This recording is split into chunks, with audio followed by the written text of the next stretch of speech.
ሁላችንም በጣም ስለተገናኘን በጣም ደስ ብሎናል። ኦብቪየስሊ ቅብብሎሽ ይህንን ለማዘጋጀት ብዙ ቷትና ኤፈርት የተወሰደበት እና ትላልቅ እንግዶች የተገኙበት ኢቨንት ነው። ስለዚህ ሁላችሁንም ስለመጣችሁ እናመሰግናለን።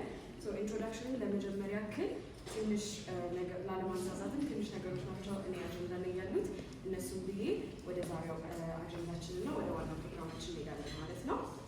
በመጀመሪያ ሁሉንም ነገር ከመጀመራችን በፊት እንደ አናውንስመንትም እንደ አክብሮትም እንደ ኮንግራጁሌሽንስም አንድ ትንሽ የአናውንስመንት አለችን። በፋይን አርትስ የሙሉ ፕሮፌሰርነት ማዕረግ ላገኙት በኢትዮጵያ ለመጀመሪያ ጊዜ ላገኙት ፕሮፌሰር በቀለ በጣም ኮንግራጁሌሽንስ ከቅብብሎሽ ቲም እና ከቅብብሎሽ ኦዲየንስ።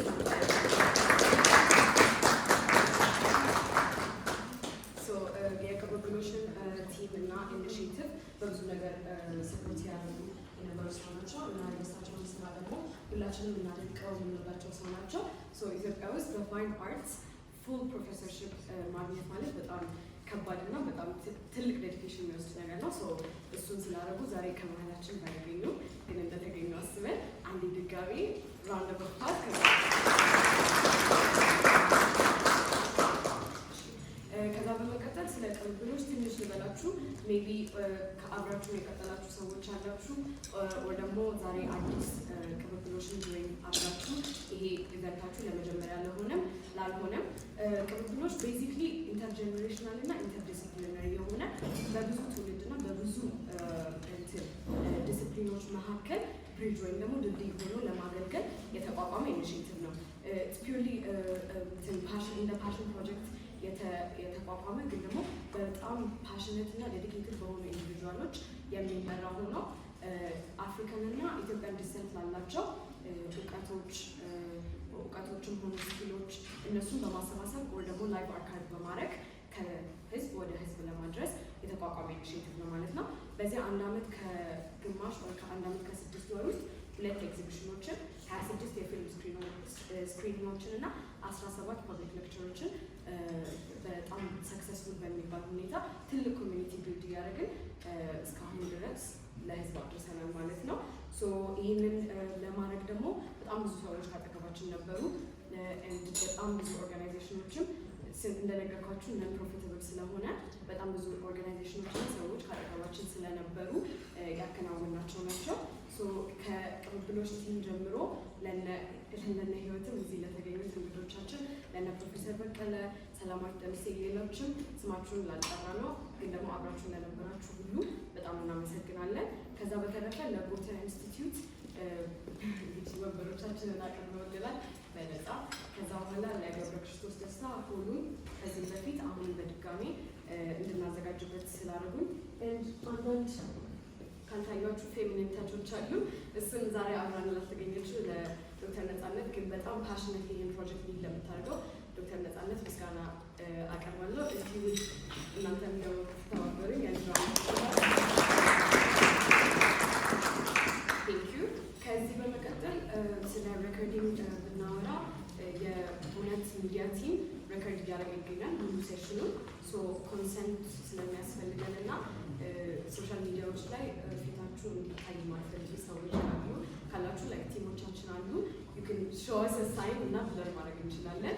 ከዛ በተረፈ ግን ሪከርድ ባታደርጉ እኛ እንመክራለን ፎር ኳሊቲ ፐርፐስስ ማለት ነው። ከዛ በተረፈ ላይቭ አርካይቮቻችን ዩቱብ ላይ ይገኛሉ።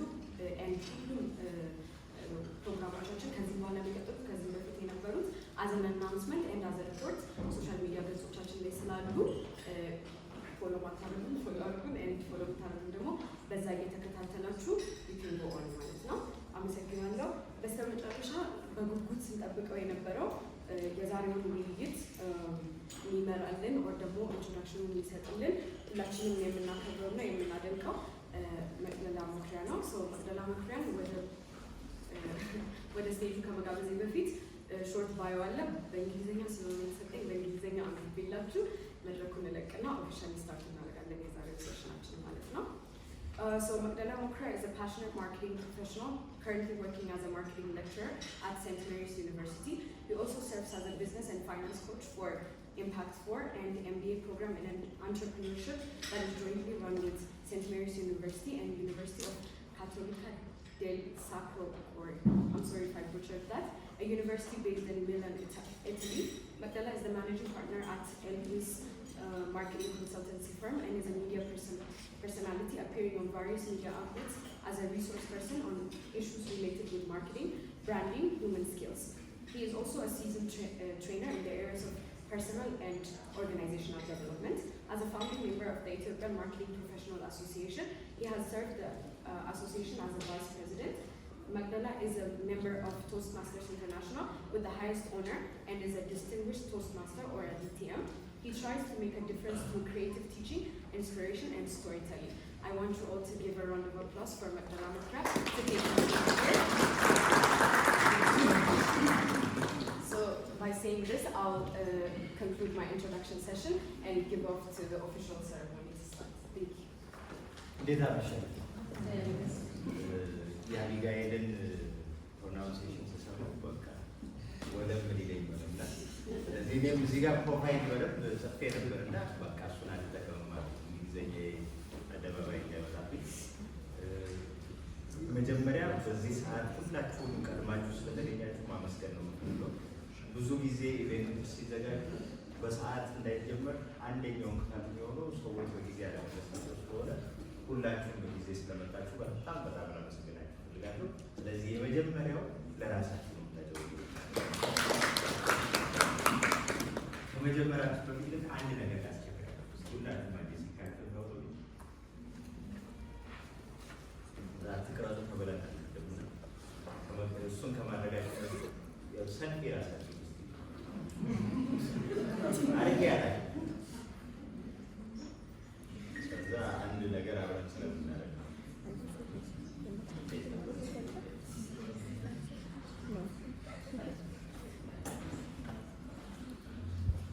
ይችኛዋ ለማስታወሻ ታደርጓትና ዋናው ግን ስልክ እንድታወዘ እዛው ሳይለንት ምክንያቱም አንዳንድ ትልልቅ መርሃ ግብሮች የሚበላሹት እነዚህ አይነት ጥቃቅን ነገሮች ይገቡና ፕሮግራምን ስለሚያናስቡበት እነሱ ላይ ሳቢ ነው። ለቆማቸው በጣም ትልቅ ይቅርታ። ጠጋ ጠጋ ብላችሁ ተቃቅፋችሁ ሊሆን ተደጋግፋችሁ ቆያላችሁ እየተስፋ አደርጋለሁ። ዛሬ በሁለት ህይወቶች መካከል ህይወት ካላቸው ሰዎች ጋር ቆይታ የምናደርገው ህይወት ያላቸው ስል የእውነት አብራችኋቸው ቁጭ ብላችሁ ስታወሩ የጻፉትን ስታነቡት እነሱ ጋር መስተጋብር ሲኖራችሁ በደንብ ትረዱታላችሁ። ህይወት ምን እንደሆነ ህይወትን እንዴት እንደሚኖሩ ሳስተዋውቅ ግን በእድሜ በምናምን ሳይሆን ቀድሜ ባወቅኩት ነው የሚጀምረው። ለራሴ ስሳሳ ማለት ነው። ከዛሬ 15 ዓመት አካባቢ ይመስለኛል እንደዚህ ፌስቡክ ባልገነነበት ሰዓት በአንድ ወዳጃችን አማካኝነት ፈገግታ ለባ በምትባል ወዳጃችን አማካኝነት ማስተማር ትፈልጋለች። ሲቪክስ ጥሩ ማስተማር ስለምችል እንደው ብታገኛትና ብታወራት ተብዬ አንድ ሰው ተዋወቁ። አወራን፣ ተገናኘን። ከሆነ ጊዜ በኋላ ማህበራዊ ድረገጾች ላይ ወዳጅነት ጀመረ። ፌስቡክ ላይ የሚጽፋቸው ጽሁፎች መጀመሪያ ላይ የራሷን የሚከታዎች ስለነበሩ ገጾቿ ላይ ብቻ ነበር የሚጽፋቸው። ከዛ የህይወት ምሻው ነቆራዎች የሚል አንድ ገጽ ከፈተች። ከዛ በኋላ ነው እንግዲህ በጣም ብዙ ሰው ጆሮም ውስጥ አይንም ውስጥ ሪፈረንስም ውስጥ የገባችሁ እና ህይወት ምሻው ነች የመጀመሪያው ማስተዋወቃችሁ። ህይወት ምሻው 6 መጽሐፎችን አቅርባልናለች። ወደ ጽሁፉ ዓለም ገፍታ እንድትመጣ ያደረጋት ባለችው የሚለው ጽሁፏ ነው። ከህይወት ግን በጣም አንድ የተማርኩትና ብዙ ሰው ጋር የሌለ ራሳችንን ብንፈትሸው የሚገባ ብዬ የማስበው የሙሉ ሰዓት ሰራተኛ ሆኖ በዚህ ፍጥነት መጽሐፍ መጻፍ በጣም ከባድ ነገር። ያንን ማድረግ እንዴት እንደቻለችን ምናልባት በኋላ ላይ የምናወራበት ይሆናል እና እሱን ስላደረገች እነዚህን መጽሐፎች ስለሰጠችን በጣም እናመሰግናለን። ዛሬ ደግሞ አብራን ስለምትቆይ በቆይታው ደግሞ ያላትን ተሞክሮ የእሷን ስሜቶች የምንረዳበት ስለሆነ ስለመጣሽ ደስ ብሎናል። እንደውስ ጋር ግን እኛ አለንላል።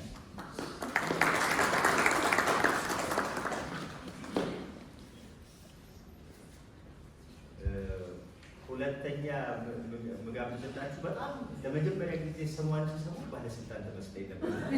ባለፈው ከሂዊ ጋር ስናወራ ምናልባት በርሌ ሴኪሪቲ ችግር ሊኖር ይችላል፣ ሰው እንደዛ ሊጠረጥር ይችላል።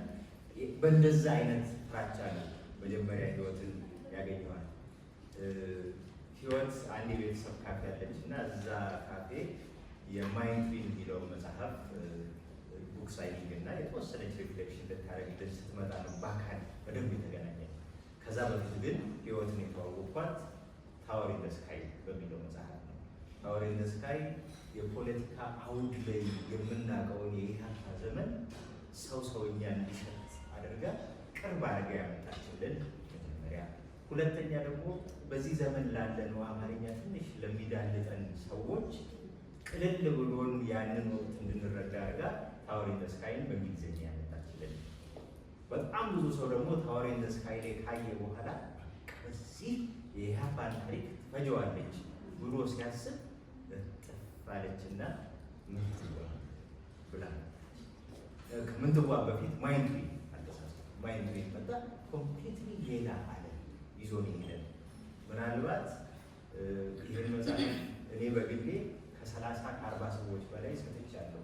ውጭ ለሚኖሩ የኢትዮጵያን ታሪክ ማወቅ ለሚፈልጉ እንደው ይሄ ነው ብሎ ማሳያ ሆኖ ስለሚያደርስ ከዛ ምንትዋ መጨረሻ ላይ ተድባ እነኚህ መጽሐፎች የሰጠችን ሚዲያ ላይ ስስ ነች፣ ብዙ አትቀርም።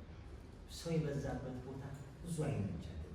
እንደዚህ አነስ ያለ የልብ ለልብ የሚመስል ወሬ ያለበት ቦታ ግን ቅር አይለኝም ብላለች። ስለዚህ ህይወትን አክብራችሁ ወደ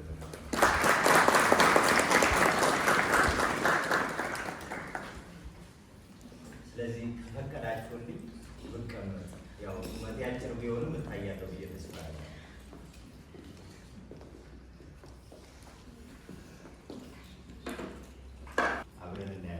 ግን ለመጀመሪያ ያለው መነሻ ሊሆነ ወደ ጽሁፍ ዓለም ለመምጣት በጣም ብዙ ገፊ ምክንያቶች ሊኖሩ ይችላሉ። አንዳንድ ሰዎች ያገፊ ምክንያት ኖሮ ላይጽፉ ይችላሉ። ምን ገፉ ማምጣት ወደ ጽሁፍን መጽሐፍ አድርጎ ማምጣት ከባድ ነገር ስለሆነ መጽሐፍ ጽፎ ወደ ገበያ ማምጣት ደግሞ የመውለድ ያህል ትልቅ ስርዓት ድካም አቅም የሚፈልገው ስለሆነ እንደው ምን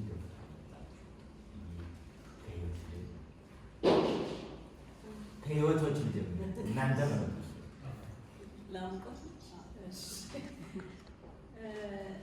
እኔ ወደ ጽሁፍ የመጣሁት በመጽሐፍ ስላልሆነ ምናልባት ለእኔ ትንሽ መስተካከል አለበት ይሄ ጥያቄ።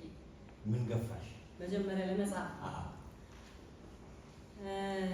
ዛሬ ረሳሁት እንጂ አምጪ ተብዬ ነበር። ዶሰኛው የሚባል የልብ ወለድ ስራ ያነበባችሁ ሰዎች አላችሁ? ሶስት ልጃችሁ ነው የሽጥላ ግድ የለም እድሜያችሁ ረጅም ልብ ወለድ በ80ዎቹ መጀመሪያ አካባቢ ወጣ ይመስለኛል። እና ለመጀመሪያ ጊዜ ስለ ድርሰትና የድርሰት ዓለም እና ስለ ደራሲነት ያሰብኩት እሱ መጽሐፍ ሳነብ ነው። እና ትንሽ ልጅ ነበሩ። ታላቅ እህቴና ጓደኞቿ መጽሐፍ እያነበቡ ይወያዩ ነበር በጊዜው እና አያውቁትም። ግን ያው እንደ ፈረንጅ ቡክ ክለብ እንደሚለው አይነት ነገር ነው። አምባሻ እየበሉ ሻይ እየጠጡ ይጫወቱ ነበር ስለ መጽሐፍ። አንዳንድ ያለቅሳሉ ስላነበቡት ነገር እና በጣም በሱ መጽሐፍ ላይ የጋለ ውይይት ሲያደርጉ ጓዳውን ያዳምጥ ነበር እና ይሄ ሰውዬ ሳያውቃቸው የት እንዳሉ ሳያውቅ ማንነታቸውን ሳያውቅ መጽሐፍ ብቻ ጽፎ የሰው ቤት ውስጥ በዚህ ደረጃ ገብቶ የሰው ልብ ውስጥ በዚህ ደረጃ ገብቶ የውይይት መንስኤ መሆኑ መቻል እንዴት ደስ ይላል፣ ደራሲነት እንዴት ደስ የሚል ነገር ነው የሚል ሀሳብ መጣብኝና ሁሌም ማነሳው የሽጥላ ኮከብ ነው ደራሲ ስለመሆን እንዳስብ የመጀመሪያዋን ክብሪት የጫረው ብዬ አነሳለሁ። እሷ አንተ የመጀመሪያዋ። ከዛ በኋላ ግን ምናልባት 4-5 አንጓዎች ይኖራሉ። በጣም ባሳጥርልህ አንደኛ ደረጃ ትምህርት ቤት እያለሁኝ የስነ ጽሁፍ ውድድር የሚያዘጋጅ ቲቸር ስቲፋኖስ የሚባል መምህር ነበረ። የአጭር ልቦለድ ውድድር አዘጋጀ። አንደኛ ወጣው የልብ ልብ ተሰማኝ። ከዛ ቀጥሎ ያለው ምዕራፍ ሁለተኛ ደረጃ ትምህርት ቤት ኮከበ ጽባ በመማርበት ጊዜ ኮከበ ጽባ እኔ በነበርኩበት በ90ዎቹ መባቻ ጠንካራ የሚኒ ሚዲያ እና የስነ ጽሁፍ ክበባት የነበሩበት በጣም ተወዳጅ ትምህርት ቤት ነበር። ጠንካራ በዛ መልኩ በጣም ብዙ ተማሪዎችን ኮትኩቶ ያወጣ ነበር እና እዛም ብዙ የድርሰት ልምምድ አደረው። ቀጥሎ አዲስ አበባ ዩኒቨርሲቲ ስገባ ደግሞ እንደ ድል ሆኖ ዛሬ በስም ብጠራላችሁ የሚያስደነግጥ ስም ያላቸው የኢትዮጵያ ደራሲያን በነበሩበት ጊዜ ነበረ ባህል ማዕከል የነበርኩት። እነ በቁቱ ስዩም፣ ሰለሞን ሳህለ፣ ደሞዝ ጎሽሜ ብዙ ብጠራቸው የምታደንቋቸው ብዙ ጸሐፊዎች በነበሩበት ጊዜ እዛ የመገኘት እድል ስለነበረኝ ከእነሱ ጋር የጋራ ልምምድ አደረግኩኝ። የመጨረሻው ወደ መጽሐፍ ያስፈነጠረኝ ግን ፌስቡክ ይመስለኛል። ፌስቡክ ላይ ምናልባት በስነ ጽሁፍ ደረጃ ድርሰትን ማካፈል ከጀመሩ ሰዎች መካከል ውስጥ አንደኛዋ ነበርኩኝ። ከዛ እንደዛ እያለ ግን ወደ 6 መጽሐፍ አደገ ማለት ነው እና የገፋኝ የሺጥላ ኮከብ ነው፣ ያስፈነጠረኝ ደግሞ መጨረሻ ላይ ፌስቡክ ነው ማለት ይችላል። በነገራችን ላይ አሁን ደግሞ ቴሌግራም ላይ ዕለት ተዕለት አዳዲስ ነገሮችን ታጋራለች እና እሱንም የምትከተሉት እንደው እመክራለሁ። ሂውዬ ያንቺስ? እሺ ፌስቡክ ምናምን አላስፈነጠረኝም። ታወር ኢን ዘ ስካይ ላይ እንደተናገርኩት ታሪኩን ማለት ነው የጌታቸው ማሩን ታሪክ ሁል ጊዜ ከታሰርኩበት ጊዜ ጀምሮ ሳለው ታሪኩን እጽፋለሁ ብዬ አስባለሁ። ማለት አሟሟቱ በጣም ያስገርም ስለነበረ አንደኛ እንዲገባኝ ፈልጌ ነበር። ማለት እንደዛ አይነት አሟሟት ለምን የሚለውን ጥያቄ ለመመለስ ነው፣ ግን አልገባኝም። አክቹዋሊ እንዲገባኝም አልፈልግም።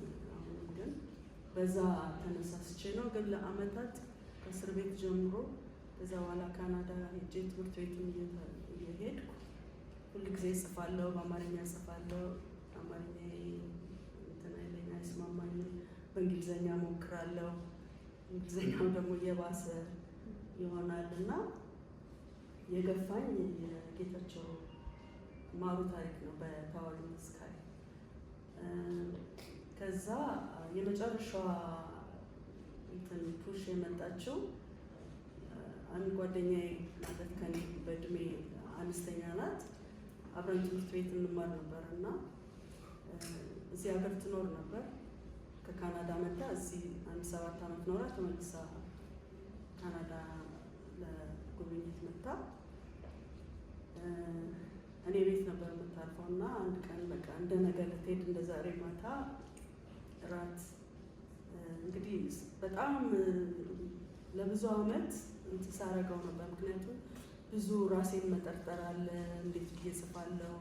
መጽሐፍ መቻሌን የማላቅ መጽሐፍን ያክል ነገር ሰው እንዴት ይጽፋል አይነት ነገር ውስጥ ስለነበርኩ እና ራስ እየበላን ስናወራ እሺ ትምህርት ጨረሽ ፒኤችዲ ትሰራሽ? አልፈልግም አለሽ። እና ታዲያ ምንድን ነው ከዚህ በኋላ ሊወጥሽ አለችኝ። አይ ዶንት ኖ ምን እንደማስብ አላውቅም ይላል። ስናወራ መጨረሻ ላይ ያ አንድ ልጅ ጽፋለሁ የምትይው ትምህርት ቤት እያለ የምትነግሪኝ የነበረው ስለሱስ ልጅ ምናምን ስትለኝ አይ ላፕቶፕ የለኝም አልኩ። ደስክቶፕ ነው ያለኝ እና ቤቴ ደስክቶፕ ላይ መስራት አልወድም። ስራ ቦታ ያለው ይመስለኛል። እና እንዴ ላፕቶፕ ነው ችግሩ አለች። አዎ እዛ ትናንትና 800 ካናዲያን ማለት ነው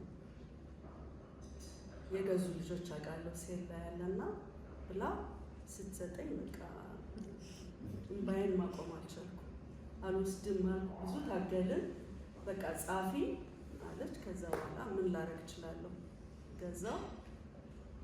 እፍረት ስለሆነ ገንዘቡን ወስጄ ሌላ ነገር ላይ አጥቼው ሳልሰራ ሳልጽፍ ብቀር እንትን አይደለም። በዛ ተጀመረ። እንደዛ ነው ማየት ወይም መነሻ የገፋኝ የነበረው አንድ ጊዜ ለአፍሪካን ስተዲስ አንትሮፖሎጂ ነበር አንደርግራድ ወስደ የነበረው እና ጆርናል ኦፍ አፍሪካን ስተዲስ ላይ አርቲክል አየሁ የኢትዮጵያን ትራዲሽናል ኤጁኬሽን በዚህ ነው። በኋላ ቁጭ ብዬ አነበብኩት። እዛው ቁጭ ብዬ ጨረስኩ። በጣም ተደነቅኩ። ለምን ሀረሮኜ እኔ አላውቅም።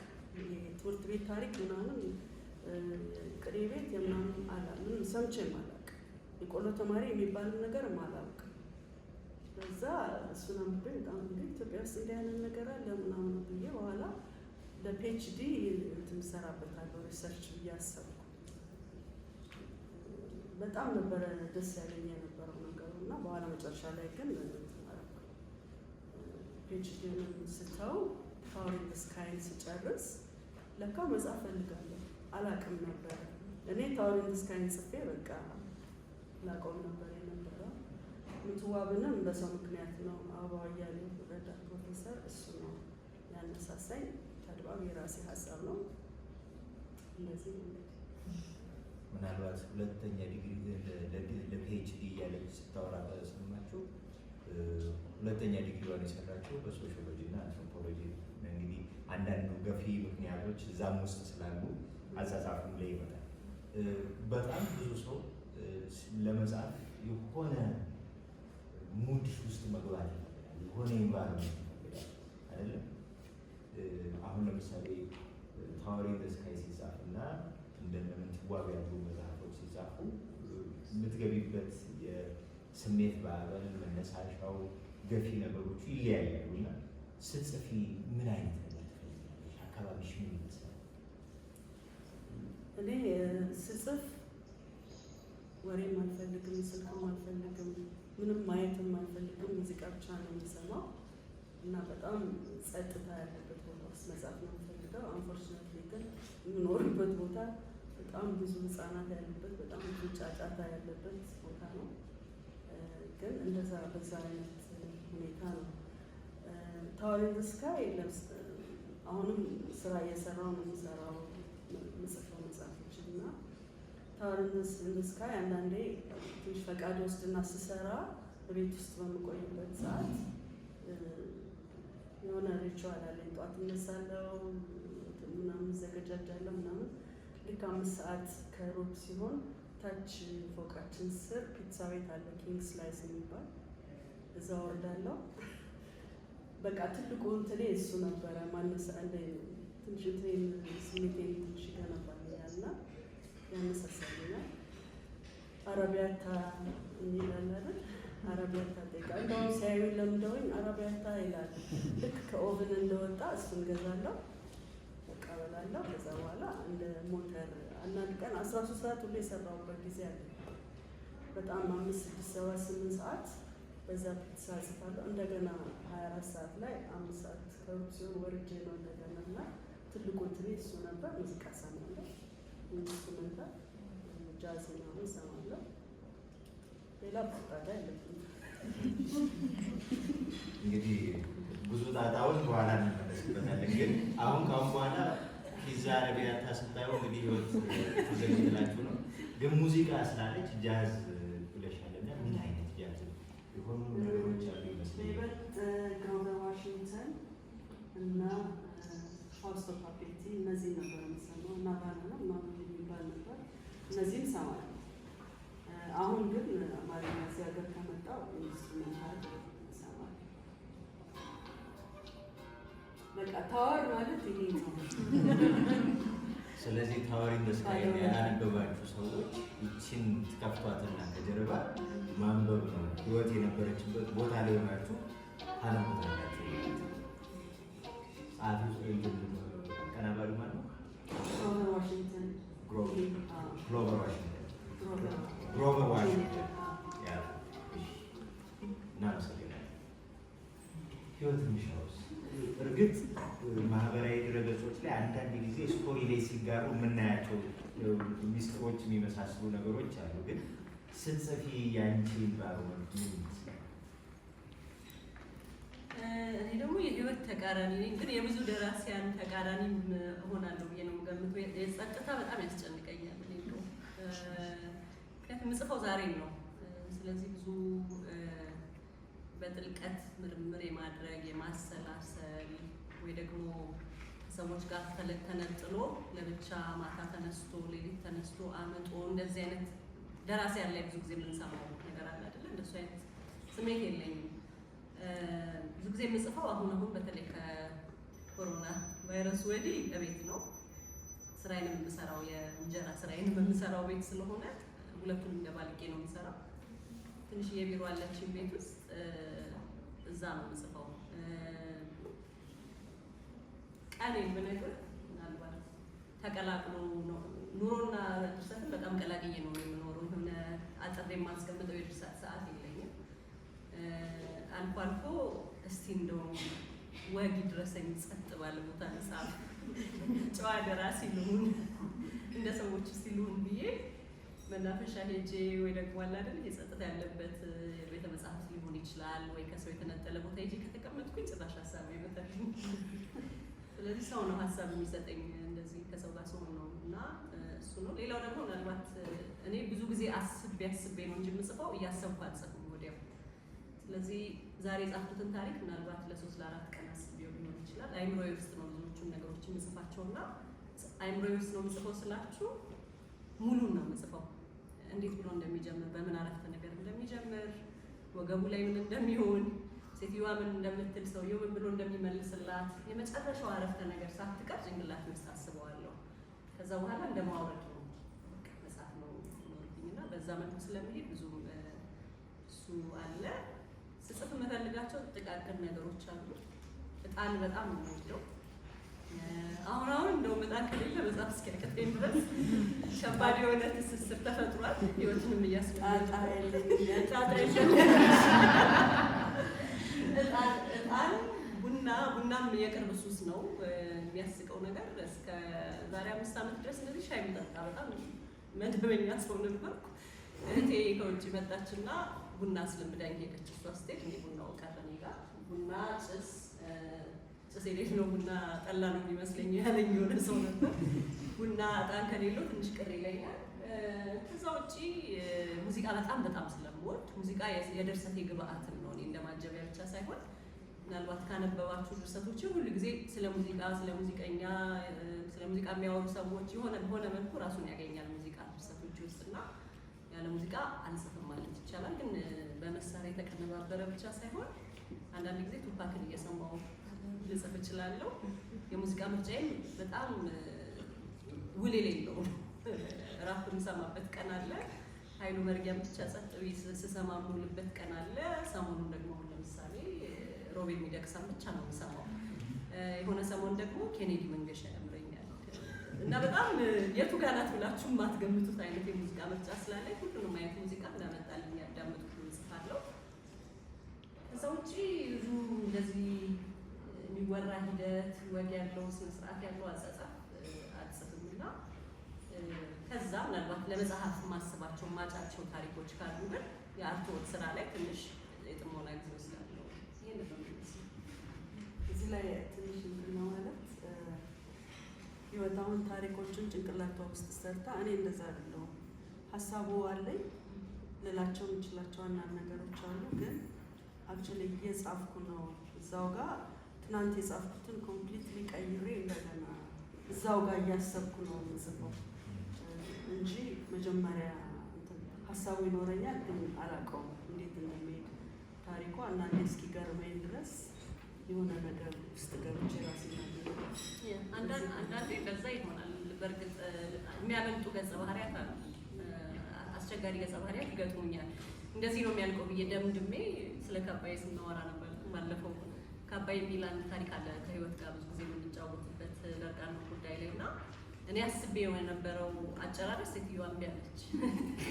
አንዳንዴ እጃችን የሚጠመዝዙ ገጸ ባህሪያት አሉ እና እንደዛ የሚሆንበት ጊዜ አለ። ግን ብዙ ጊዜ እኔ እንደውም በጣም ታሪክ በማባከን ድርሰት በማባከን ነው ባለቤት የማስቸግረው።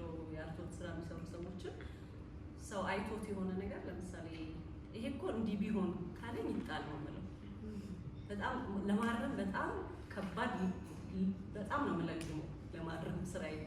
አይ በቃ ጥሩ አይደለም ማለት ነው። ይሄ እኮ እችን እኮ ብታስተካክያት ይሄ እኮ እንዲህ ቢደረግ እኮ ቆንጆ ይሆን አይልቅም ብዬ መተው ነው የምፈልገው እና አንዴ ከወጣ እንደዛ እንዲሆን ነው የምፈልገው። በጣም እንደው ጥቃቅን የሆኑ ስህተቶችን ማረም እችላለሁ። ግን የታሪኩን አቅጣጫ የሚያስቀይር እንደ አዲስ የሚያጽፍ ነገር ከሆነ ትዕግስት የለኝም እና አይ በቃ ይቀር ጥሩ አይደለም ማለት ነው።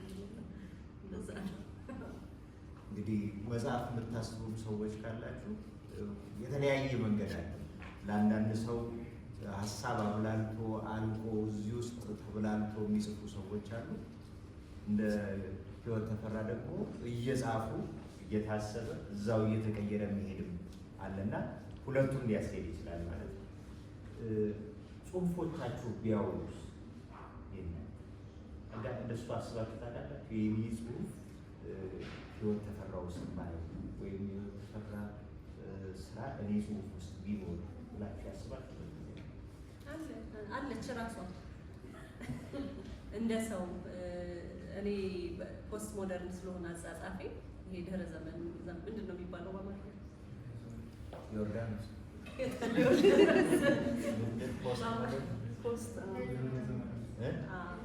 እንግዲህ እዛ ላይ አንደኛው መገለጫው ምንድን ነው? የሱ አጻጻፍ ስልት በእውኑ ዓለም ያለውን ዓለምና በድርሰት ዓለም ውስጥ የምንፈጥረውን ዓለም አደባልቆ መስራት ማለት ነው። መስመር የለውም ወይ ግድግዳ የለውም። ወይም ካለም ታፈርሳላችሁ በድርሰታችሁ እና በእውኑ ዓለም የምናውቃቸው ታዋቂ ሰዎች ሊሆኑ ይችላሉ። በተለያየ ሁኔታ የማህበረሰቡን ህይወት ቅርጽ የሚያስይዙ የሚመሩ ተጽዕኖ የሚያሳድሩ ሰዎች እከታለሁ እና የቡና ቁርስ ላይ ቢያረፍድም የሚል አንድ የምወደው ታሪክ አለ። እዛ ታሪክ ላይ ህይወት ተፈራ ሆና ትመጣለች ራሷ እና መጽሐፉን ጨምሮ ማለት ነው። ማማ በሰማይ አለ፣ ህይወት ተፈራለች። ገጸ ባህሪዋ ስለዛ መጽሐፍ ስታወራ አለና በዛ መልኩ መጥታለች። ከዛ ባለፈ ግን ምናልባት የሚወራረስበትና ከመውደድ በስተቀር በጣም ማደንቃት ደራሲ ናት፣ ማከብራት ደራሲ ናት። እንዴት ሆኖ ይወራረሳል የሚለውን ነገር አስቤው አላውቅም። ወይ እኔም አስቤው አላውቅም። እኔ ደግሞ ታሪካዊ ልቦለድ ላይ ስለሆነ የማተኩረው እስካሁን የነበረው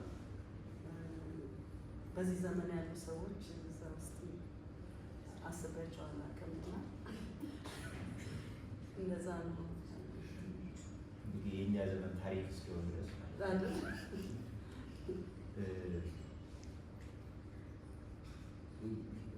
ለህይወት አንድ በጣም ብዙ ሰው ሊጠይቀው ይችላል ብዬ የማስበው ታወር ኢን ዘ ስካይ ከጻፍሽ በኋላ በጣም ብዙ ሰው ይጠብቅ ነበር።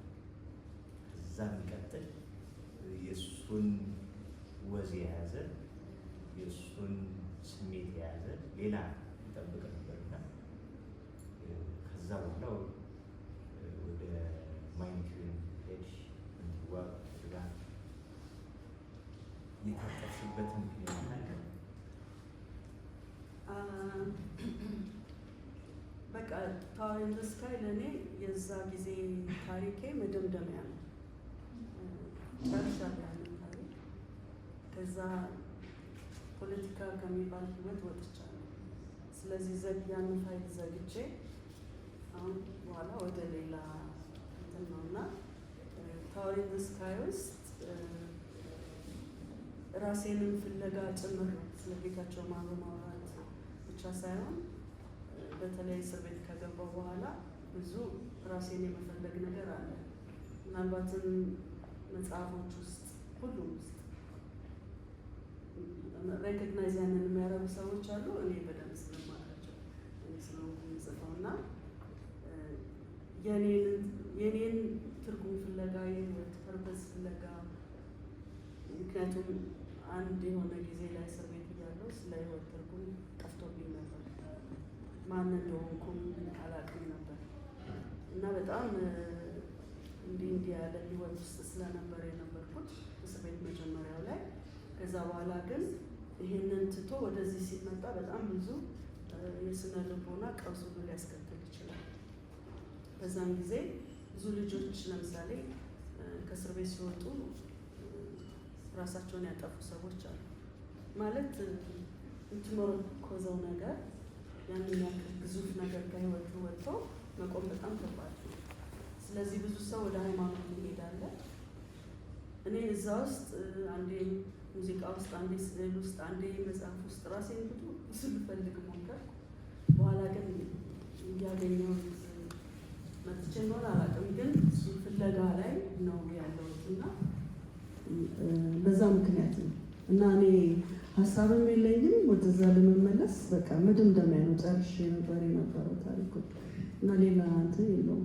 የሚያሟቁ ሰዎች የሚሉችን ነገር በቀጥል ይባል መቼ ነው ምናምን ይላሉ፣ ግን መቼ አይሆንም ማለት በቃ አለቀ የምለው ነገር የለኝም። በዛም ጊዜ ስለነበሩ ነገሮች በሙሉ ልል የምችለውን ነገር በሙሉ ታሪክ ስካይ ውስጥ ብያለሁ። የተወኳቸው ነገሮች አያስፈልጉም ብዬ የተወኳቸው ነገሮች ናቸው እና አልመለስም። ለህይወት ትንሽ ነው አሁን የአባት ስም እየጨመርኩ መቀጠላለሁ ይላል። አንዳንድ ጊዜ የምንጽፋቸው ጽሁፎች ያየናቸው የሆኑና ባየሹ መልኩ ጽፋቸው፣ አንዳንዴ ደግሞ ስሜትሽን ታነቢውና ትጽፊዋለሽ። ሰዎች ያንቺን ጽሁፍ ካነበቡ በኋላ አይገርምም እኔ የኔን ታሪክ ነው የጻፍሽው ተብለሽ ታውቂያለሽ? ከዛ በኋላ የትኞቹ ታሪኮችስ አእምሮሽ ላይ ይመጣሉ? እንደዛ ካልሽ ብዙ ናቸው መቅደላ። እኔ ዛሬን ነው የምጽፈው ብያችኋለሁ። ግን ዛሬን ስትጽፉ ዛሬን የሚኖርን ሰው ማግኘታችሁ የሚጠበቅ ነው እና የምኖረው እዚህ ሀገር ነው የምኖረው፣ ከኢትዮጵያውያን ጋር ነው። ሁል ጊዜ የምናሳልፈውን ነገር አብረን የምናሳልፈውን ነገር ነው የምጽፈው እና ከዛ መነጠል ስለማይቻል እዛ ውስጥ ደግሞ የሚዋኙት ሰዎች ናቸው በዛ ህይወት ውስጥ የሚመላለሱት እና እንደውም በተለይ ዥዋዥዌ ላይ የመጨረሻ መጽሐፌ የዘመን ማስታወሻ ታሪኮች የሚል ንዑስ ርዕስ የተሰጠውም ለዛ ነው። መግቢያው ላይ ምን ብያለው?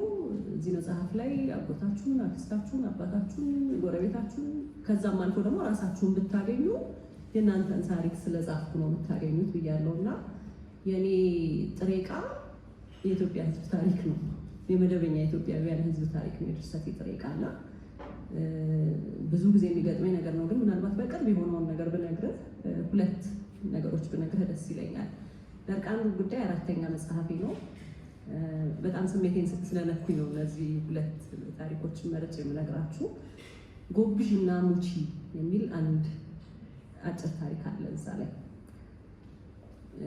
ላላነበባችሁ ሰዎች ስለማበላሸው ይቅርታ እየጠየቅኩኝ። ጎብዥና ሙቺ ህይወቷን በራሷ እጅ መቋጨት ስለምትፈልግ ወጣት ሴት ነው። ብዙ ነገር አታለች። በጣም በብዙ ጭንቀት ውስጥ እያለፈች ያለች ሴት ናት እና መጨረሻ ላይ ባልኖርስ ምን አደርጋለሁ እዚህ ብላ ከራሷ ጋር ስትጨቃጨቅ ነው የምናየው እና በህይወትና በመኖር ጉጉትና በመሞት ፍላጎት መካከል የምትዋልድ ሴት ናት እና እሱን ታሪክ ስጽፍ ቅድም የጠቀስኩት አለ። ገጸ ባህሪያት ያስቸግራሉ፣ አንዳንዴ ወደምትፈልጉት አቅጣጫ የማይሄዱ አሉ እና ታግዬ መኖር ፈለገች። እኔ ብዙ ይሄ ደስተኛ አጨራረስ ሰውን ለማስደሰት ተብሎ ወይም ደግሞ ለማስተማር ተብሎ የሚደረግ አጨራረስ ብዙ አይማርከኝም። የጸሐፊም ኃላፊነት ነው ብዬ አላስብም። እሱ ግን እሱ ሌላ ጉዳይ ነው እና የአርቶት ስራ የሰሩ ሰዎች በተለይ ባለቤቴ ደስተኛ አልነበረም በዛ አጨራረስ። መጀመሪያ በጨረስኩት አጨራረስ ግን እሷ አሸነፈችኝ እና ለመኖር ወሰነች። ባጭሩ የመኖር ምክንያት አገኘች እና ወጣ ታሪኩ። መጽሐፉ በወጣ በሳምንታት እድሜ ውስጥ አንዲት ልጅ ሊንክድኢንም ላይ ስላለሁኝ በዛ አማካኝነት ስልኬን ፈልጋ አገኘች እና ደውላ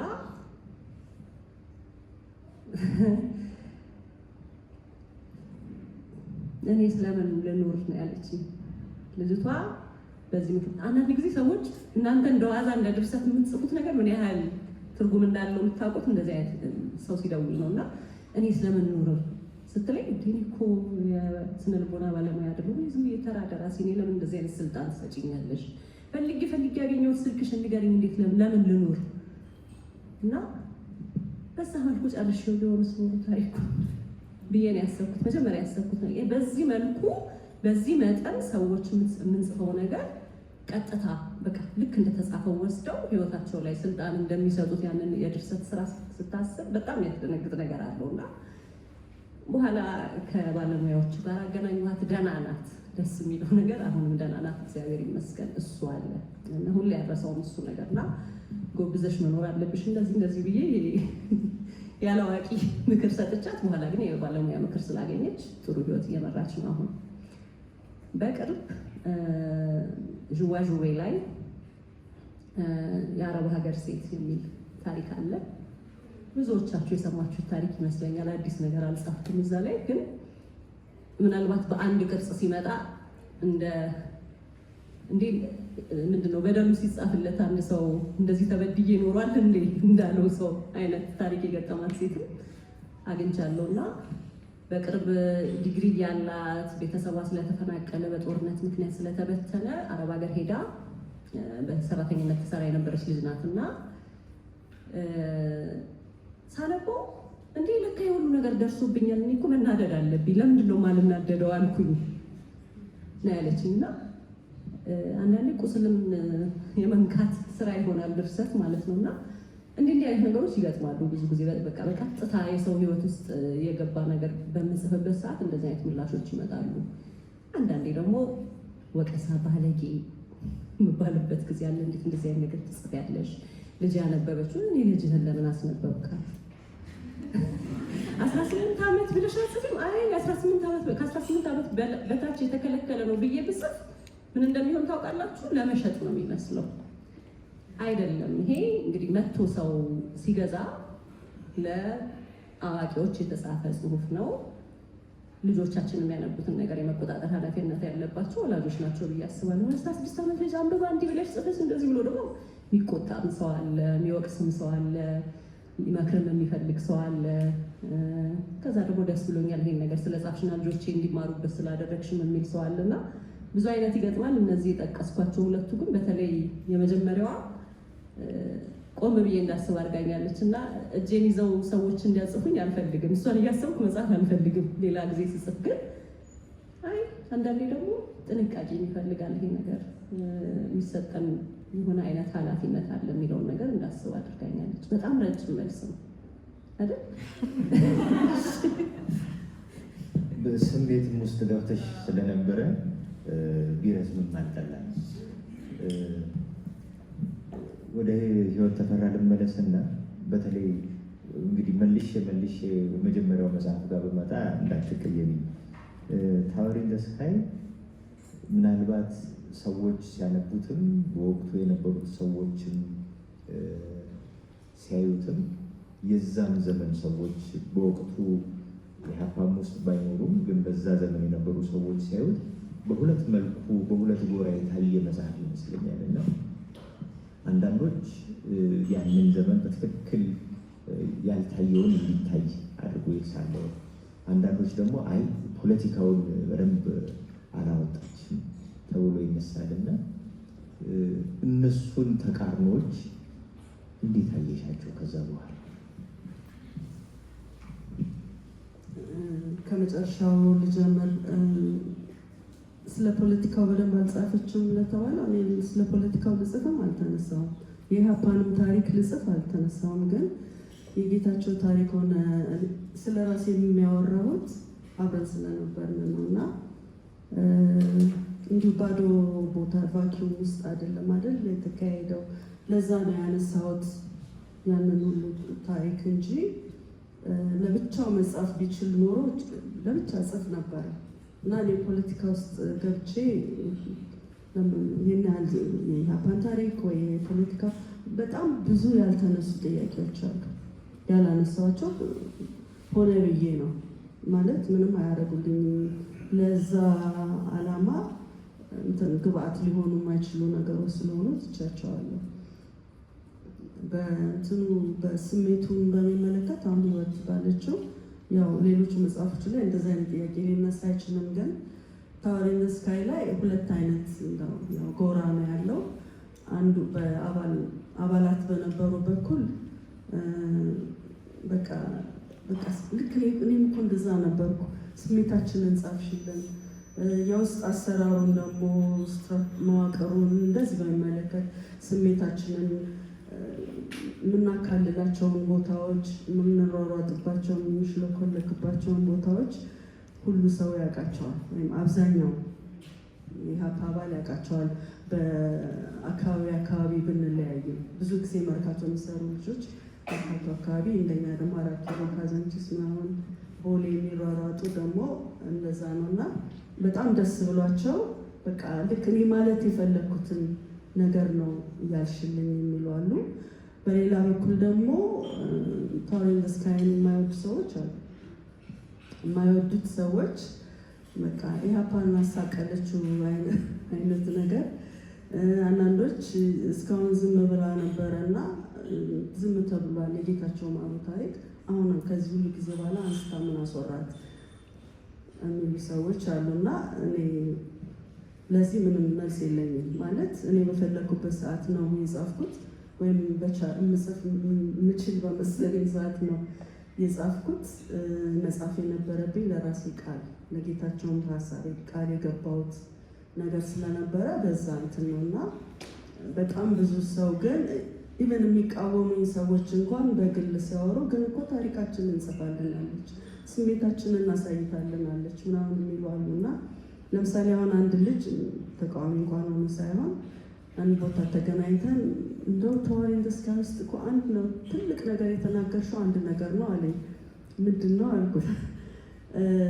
ዩዝ ሊግ ውስጥ ይሰራ ነበረ እና ከሀረር ትንሽ የሆነ ኪሎ ሜትር ራቅ ብሎ ነው የሚኖረው የነበረው እና ስናጠና ስተዲ ሰርክል ውስጥ ቆይተን አለ። ከዛ አንድ ቀን የወጣት ሊግ አባል ነህ ስባል ስወጣ አለ ጃኬቴን ሁሉ እንደዚህ በቃ ዘጋሁኝና አለ ጄፒሲን ከትቼ ሰፈሩ መንደሩ ሁሉ ነገር ተቀይሯል አለ። ሌላ በቃ ሌላ እና እኔም ታወር ኢን ዘ ስካይ ውስጥ ያልኩት ዓለም በቃ ሌላ መልክ ያዘች ማለት በቃ ድሮ የምናውቀው ሁሉ ነገር ነው የሚቀየረው። ሰዎችን ሁሉ የምናይበት መንገድ፣ ሆቴሎች እኔ በቃ በጣም የሚገርም ኤክስፒሪየንስ ነው። ትንሽ ካፕቸር ለማድረግ ሞክሬያለሁ እና ኮምፕሊትሊ ሌላ ዓለም ውስጥ ነው የምንገባው። ማለት መነገሩ ራሱ የፓርቲ አባል ተብሎ መነገሩ ራሱ ምን እንደሆነ እንኳን አታውቀውም ገና እና እሱ ራሱ በጣም እንትን አለው እና በዚህ ብዙ ሰው በጣም ደስ ይለዋል። የሚከፉ ሰዎች አሉ። የሚከፉትን ሰዎች ከዚህ በፊትም አውርቼ አውቃለሁ። ለኢህአፓ በከፈሉት መስዋዕትነት የስነ ልቦና ጠባሳ ብቻ ሳይሆን የአካል ጠባሳ አላቸው። የተገረፉበት የሚያነክሳለ፣ አይኑ የጠፋለ፣ ሴቶች ልጆች ጡታቸው በካውያ የተቃጠላለ ምናምና እነዚህ ሰዎች መታ ኢህአፓ ተሳስቶ ነበረ ለማለት በጣም ከባድ ነው። ግን እኔ ማለት ስላለብኝ ብያለሁ። ግን የማንንም ስሜት ለመጉዳት አይደለም፣ የራሴን ታሪክ ለማወቅ እና በዚህ መሀል ደስ የሚለውም አለ የሚከፋም አለ።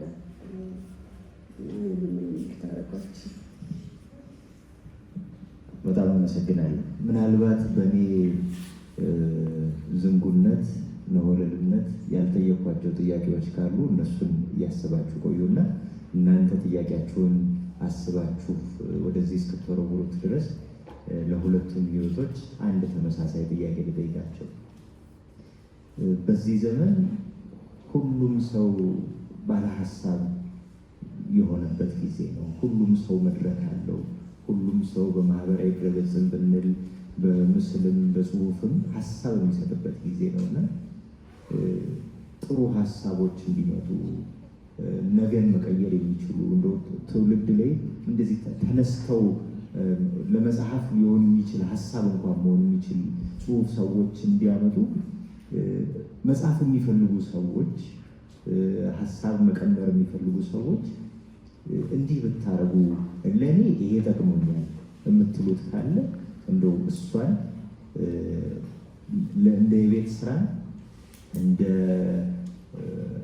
ግድ የለም ችን አስቡባት እንደማለትም እንደ ማስታወሻ ብታደርጉልኝ ለማለት ነው።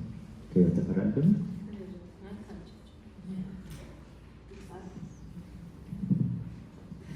አሁን እዚህ ጋር እንዲህ ነው ብዬ የምለው የለም። ግን አንዳንድ ጊዜ ልጆች ጽሁፌን ይልኝ ብለው የሚያመጡልኝ ልጆች አሉ። ደስ ብሎኛ ያለው እንትን የለውም እና በዛን ሰዓት የማውቀውን የተማርኩትን ክራፍቱን እንደሚመለከት አላረ ስነ ጽሁፍ ተብሎ የሚጻፍበትን መንገድ እኔ የማውቀው በዛ መንገድ ላሳይ ይችላለሁ። ይህን እዚህ ጋር እንዲህ ብታደርገው እንደዚህ ነው እንደዚህ አይነት ነገር ላደርግ እችላለሁ። በሀሳብ ደረጃ እኔ ምን ተብሎ ሊባል እንደሚችል አላውቅም። ግን እኔ ምናልባት 3ቱ መጽሐፎች ውስጥ ማይንቱ ምንትዋብና ተድባብ ውስጥ ያነሳቸው ሀሳቦች አሉ እንደ ፍልስፍና ነክ ነገር፣ ግን ደግሞ ጎልተው ወጥተው ፍልስፍና እንዲመስሉም ታሪኩን እንዲያንገጫግጩን አልፈልግም። ግን ከገጸ ባህሪያቱ ጋር ተዋህዶ በተቻለ መጠን እንዲሄድ አደርጋለሁና የሚጠቅሙ የሚመስሉኝን ሀሳቦች አነሳለሁ። ግን ደግሞ ለምሳሌ አንዳንድ ጊዜ የሆኑ ሀሳቦች ብታነሳ አሁን የምንትዋብን ታሪክ ቅድም ከነበሩት ነገሮች ጋር ፖለቲካውን ጋር ትንሽ ላይ ያይዝልህና ወደኋላ ተመልሼ ምንትዋብ ከመጨረሻው ቻፕተር አንድ የነበረው ቻፕተር መጨረሻ ደቂቃ ላይ ለህትመት ሊሄድ ሲል አውጥቼዋለሁ።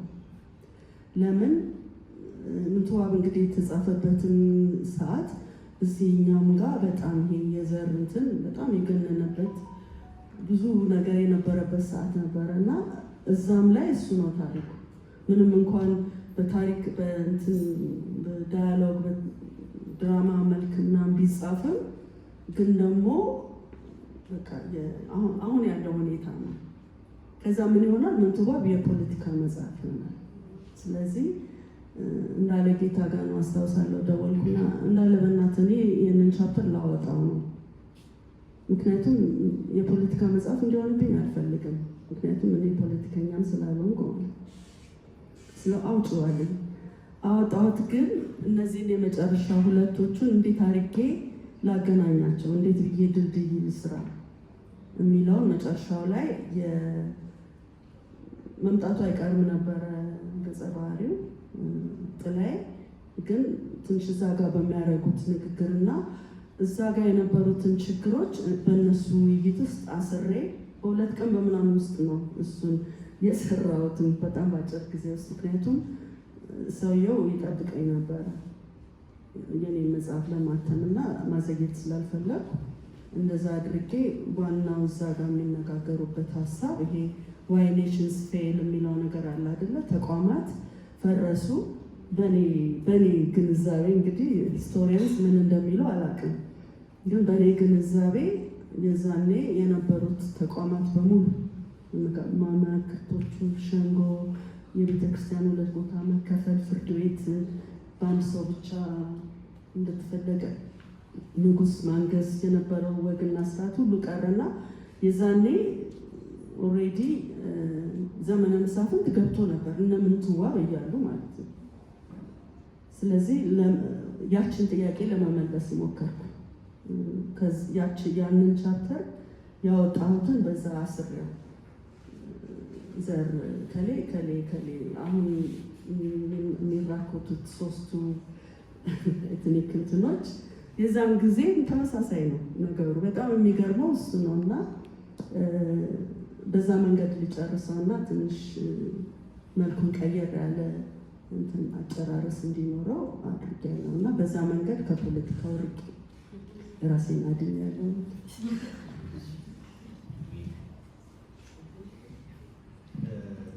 ጥያቄውን አስታውሰኝ ስላለች ለእናንተ ምናልባት ጥያቄው ከራቀ አሁን ማህበራዊ ድረገጽ ላይ ሁሉም እንደውም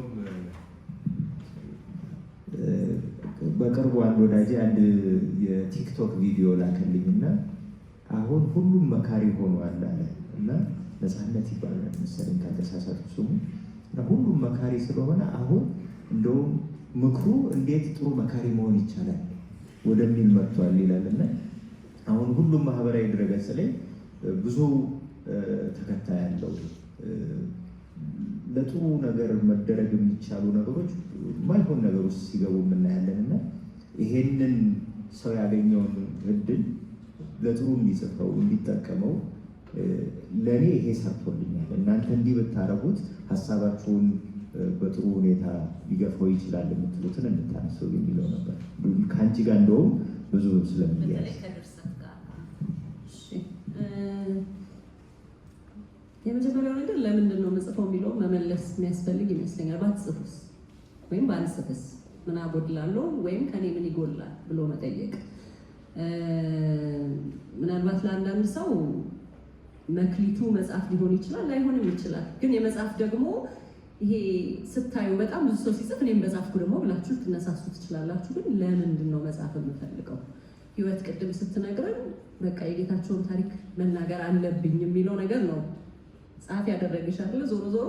ስለዚህ እንደዛ ውስጣችሁን የሚያቃጥለው ነገር የግድ ካልጻፍኩኝ አልተኛም፣ ካልጻፍኩኝ ህይወቴ ጎዶሎ ነው የሚሆነው፣ ካልጻፍኩኝ ደስታ ይርቀኛል፣ ጽሁፍ የነፃነት ቦታዬ ነው፣ እንደዚህ እንደው በጣም አንገብጋቢ ጉዳይ መሆን አለበት ብዬ አስባለሁ። ልክ እንደዛ ሲሆን በኋላ የሚወጣውም ነገር እዚህ ጋር ማዛን እያየኋት ነው፣ የሚወጣውም ነገር ይታያል ምን ያህል ለዛ ነገር ተቆርቋሪነት እንዳላችሁና አለመጻፍ እንደማትችሉ በደንብ ጎልቶ ይታያል ብዬ አስባለሁ። ስለዚህ ለምኑን ማግኘት አለበት አንድ ሰው ምንም ሲሰራ፣ ግን ደግሞ በዚህ ዘርፍ ማለት ነው።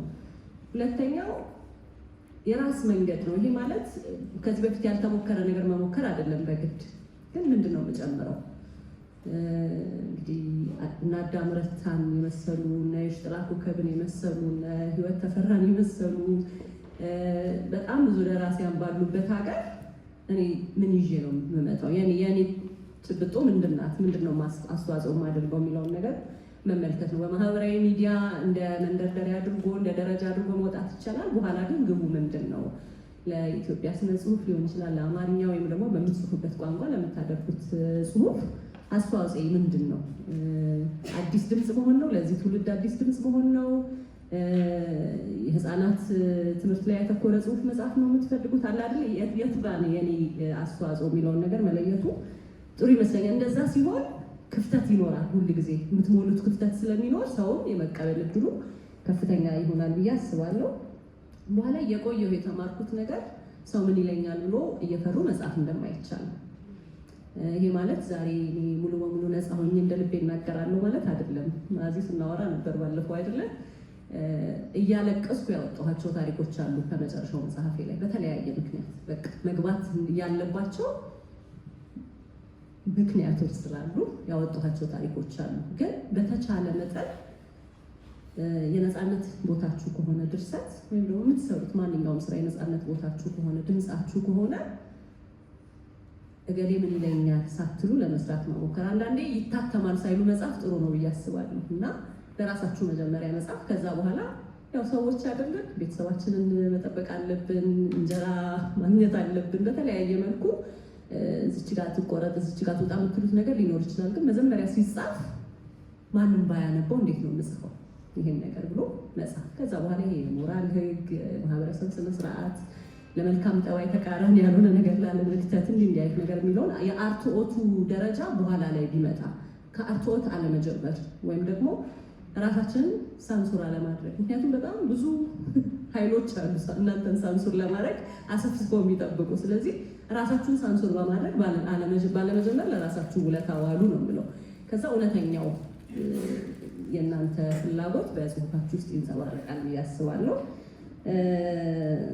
አንድ ጊዜ ማን እንዳሉ አላስታውስም፣ ግን ምርጥ ደራሲ ማለት የሚያውቀውን መጽሐፍ ነው የሚያውቀውን የሚጽፍ ነው። በጣም ምርጥ ደራሲ ደግሞ ሰው እንዲያውቅበት የማይፈልገውን ነገር የሚጽፍ ሰው ነው ይባላል። ስለዚህ የምታውቁትን ነገር መጽሐፍ በጣም ቆንጆ ነው፣ ምክንያቱም ታውቁታላችሁ። ከእናንተ በላይ ማን ያውቃል የእናንተን ህይወት አይደለ? ግን ሰው እንዳያውቅባችሁ የምትፈልጉት ደግሞ ነገር ካለ እሱን ብትጽፉት ደግሞ ለሰዎች ልብ በጣም ቅርብ የሆነ የድርሰት ስራና ስሜት የሚነካ በቀላሉ የሚያስብል አይነት ስራ ለማውጣት ይቻላል ብዬ አስባለሁ። ግን ይህ ሁላ የሚጀምረው ፍርሃትን አውልቆ ከመጣል ይመስለኛል። እና እንደዛ ነው የተማርኩት። ይሄንን ነው በ10 ምናምን ዓመት የማህበራዊ ሚዲያ የጽሁፍ ልምድ። ትችት አለመፍራት። አንዳንዴ ቢታለቅሱ ትችላላችሁ። በቃ ከመሬት ተነስቶ የሚሰድባችሁ ሰው አለ። እቺ ደግሞ ማንኛውም የምትያንች ደግሞ ብሎ ቀናችሁን የሚያበላሽ ይኖራል። ግን 20-30 ሰው በጣም አድንቆ ጽፎ ሁልጊዜ አይምሯችን የሚያተኩረው የትኛው ላይ ነው? ስድቡ ላይ ነው የሚያተኩረው። እና በተቻለ መጠን ልምምድ ይጠይቃል። ሰው ስለሆናችሁ ስሜታችሁ ይጎዳል። ግን በእንደዛ አይነት ነገር ተንበርክካችሁ የምትቀሩ ከሆነ ምንም ነገር አትሰሩ። ምክንያቱም የሚሰራ ሰው መተቸቱ አይቀርም። ታዋሪ መስካይን የመሰለ መጽሐፍ የጻፈ ሰው እንግዲህ በሁለት ጎራ ተደርድረው የሚከራከሩ ሰዎች ያሉበት አይነት ውጤት የሚያመጣ ድርሰት ይሆናል። አንዳንዴ ይሄ አሁን ምኑ ያጨቃጭቃል፣ ምኑ ያሰድባል የምትሉት ነገር ቁጭ ተደርጋችሁ በቃ ለዛሬ ለነገ ሳይሉ የሚሰድቧችሁ ሰዎች ይኖራሉ። ያንን እየፈራችሁ ያንን በዛ እየተሳቀቃችሁ እንዴት እችለዋለሁ እያላችሁ የፈጠራ ስራ መስራት በጣም ከባድ ይመስለኛል። እና ያንንም ለመጋፈጥ ይሄ ያዞ ቆዳ ይዞ መውጣት ያስፈልጋል። በተለይ አሁን ቅድም እንዳልከው ሁሉም ሰው ተናጋሪ ነው፣ ሁሉም ሰው አስተያየት ሰጪ ነው። ፊት ለፊት ቢያገኛችሁ የማይላችሁን ነገር ከኪቦርድ ጀርባ ተደብቆ ጫሉ ሰድባችኋል፣ እንዴት ቅስሟን ልስበረው ብሎ የሚነሳ ሰው አለ። ጠዋት ችልት እንዴት አድርጌ ላሽመድምዳት ዛሬ ብሎ የሚወጣ ሰው አለ። እና ያን ነገር በተቻለ መጠን ስሜታችሁን እያመጣጠናችሁ ማለት ያስፈልጋል እንጂ እንደው ለሁሉ ነገር የምታለቅስ ከሆነ ነው የማትሰራው። ቆስቆስ ለምን እንደምንጽፍ ማወቅ ጥሩ ነው። ግን ደግሞ በራሴ ልምድ ለምሳሌ ስጀምር በጣም ራሴን እጠራጠር ነበረ። ብዙ ጊዜ ራሴን የምጠራጠር ሰው ነኝ በነገራችን ላይ እና እንደ ህይወት ፍልስፍና ሰው ራሱን መጠራጠር አለበት ብዬ አስባለሁ።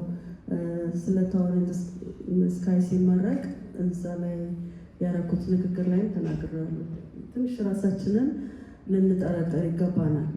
እንደው በጣም እርግጠኛ ሆነን መኖር ወይም መውጣት ያለብን አይመስለኝም።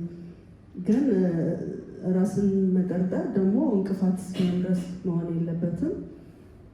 ትልቁ ነገር ስለምንድን ነው የምጽፈው የሚባለውን ነገር ይሄን አላውቅም፣ እንዲህ አይነት አጻጻፍ አላውቅም ምናምን የሚለው ነገር ብዙ ትርጉም ያለው አይመስለኝም። ምክንያቱም ሂደት ስለሆነ ጽህፈት ሁላችንም እየተደናቀፍን እየወደቅን እየተነሳን እንትን እያልን ነው የምንጽፈው እና እኔ ለምሳሌ ብዙ መጀመሪያ ላይ የክሪኤቲቭ ራይቲንግ ኮርስ ልወስድ ፈለኩ ተመዝግቤ የ9 ወር ኮርስ ግን በ3 ወር ነው ያቆምኩት።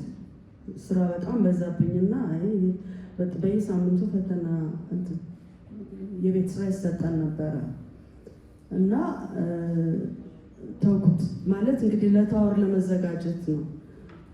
ከዛ ደግሞ አስተማሪ መጽሐፍት ደግሞ የስነ ጽሁፍ ገዛው፣ ብዙ ገዝቼ ማንበብ ጀምሬ እንደውም ራሴ ዞረ። በኋላ እኔም በሙሉ ተውኳቸው። በቃ አሁን እኔ የራሴን መጽሐፍ ነው የጽፈው። ምንም ህግ አልከተልም፣ ምንም እንትን አልልም። ትምህርት ቤት ኤሴ መጽሐፍ ወድ ነበር። ስለዚህ እዛ ጋር የማውቃቸውን ነገሮች እዚህ ጋር ማምጣት ከቻልኩ በሚል ነው የገባሁበት የነበረው እና በዛ መሀል ነው እንግዲህ በጣም ብዙ አሻሽዬ እንደሆነ አንባቢ ነው ከዚህ መጽሐፍ እዚህ ስመጣ የሚፈርደው። ለእኔ ግን የለመድኳቸው እንትኖች መጽሐፍ ላይ ምናምን ካገኘኋቸው ከሚወሩ ነገሮች የበለጠ ራሴ እየሰራሁት ስመጣ ነው የበለጠ ልምዱን ያገኘሁት እና ልምድ የለኝም ከዚህ በፊት ጽፌ አላውቅም እንዴት ይሆናል ምናምን የሚለው ነገር ብዙ አይሰራም ብዬ አስባለሁ። በድፍረት እኔ በግልጽ ለመናገር እንትን የምለው ታወሪንግ ስካይ ሲወጣ ካናዳ ነበርኩና ደውል ነበር ጓደኞቼ ጋር ምን በቃ አላረል መጀመሪያ ስለ ኦዲየንስ እኔ አላሰብኩም። የፈለገ ያንበብ ያልፈለገ ይተወው አይነት ማለት ምንም አስቤውም አላውቅም። ከወጣ በኋላ ግን መጨነቃችን አይቀርም እና ምን አሉ በተለይ ደግሞ እንደዛ አይነት ጉዳይ ላይ ትንሽ ያስፈራል እና ምን አሉ አይ ገና ነው ብዙ አልሰማንም እስካሁን እንዴ አንድ መጽሐፍ ማንበብ ስንት ጊዜ ይፈጃል ምናምን እያሉ በጣም አንዱ ጋር ደውላለሁ አንዱ ጋር ደውላለሁ። ከዛ መጀመሪያ የሰማሁት ከአንድ ፈረንጅ ነው። ያን ካምፕ በፕሎት ቱ ኪል ግራዚያኒ የጻፈው እሱ ለሰው ኢሜይል ልኮ እንዴ ፈረንጅ እንዲህ ካለኝማ ምናምን ብዬ ነው እንትን ያደረኩት ማለት የእኛን ታሪክ ወደው እንዲህ ካደረጉ በሚልና የነበረኝ ጭንቀት ምንድን ነው አለማፈሬ መጽሐፌ እንደገና ደግሞ በእንግሊዝኛ መጽሐፌ ከአማርኛ ማለፌ በእንግሊዝኛ መጽሐፌ በቃ በጣም ትልቅ ውርደት አድርጌ ነበር የቆጠርኩት እና በድንገት እንደዛ አይነት ነገር ተፈጠረና ሁል ጊዜ ራሳችንን እንጠራጠር፣ ግን ደግሞ ደፍረን መግባትና ራሱ ያወጣናል። ከዛ በኋላ ደግሞ ሌሎች ሰዎች አሉ የሚያማክሩን ይሄን እንዲያርጊው ይሄን አውጪው ነው የሚሉን ሰዎች አሉና እሱን ነው ያየሁት በራሴ ደረጃ። በነገራችን ላይ እኔ አሁን 6ኛ መጽሐፍ የዛሬ 15 ቀን አወጣሁ። ሁሌ እንደፈራው ነው በእውነት ነው የምላችሁ ሁሌ። ምክንያቱም በተለይ ደግሞ ከዚህ በፊት መጽሐፍ ሲኖራችሁ በፊት ማን ያውቃችኋል? ዝም ቢባል ነው በቃ ቢብስ ማንም አላነበበውም ማናት እሷ ምናምን ነው የምትባሉት። ከዚህ በፊት የተነበበ ሰው ግን 2ኛ፣ 3ኛ፣ 4ኛ፣ 5ኛ መጽሐፍ ሲያወጣ የበለጠ ነው ሰው የሚጠብቀው።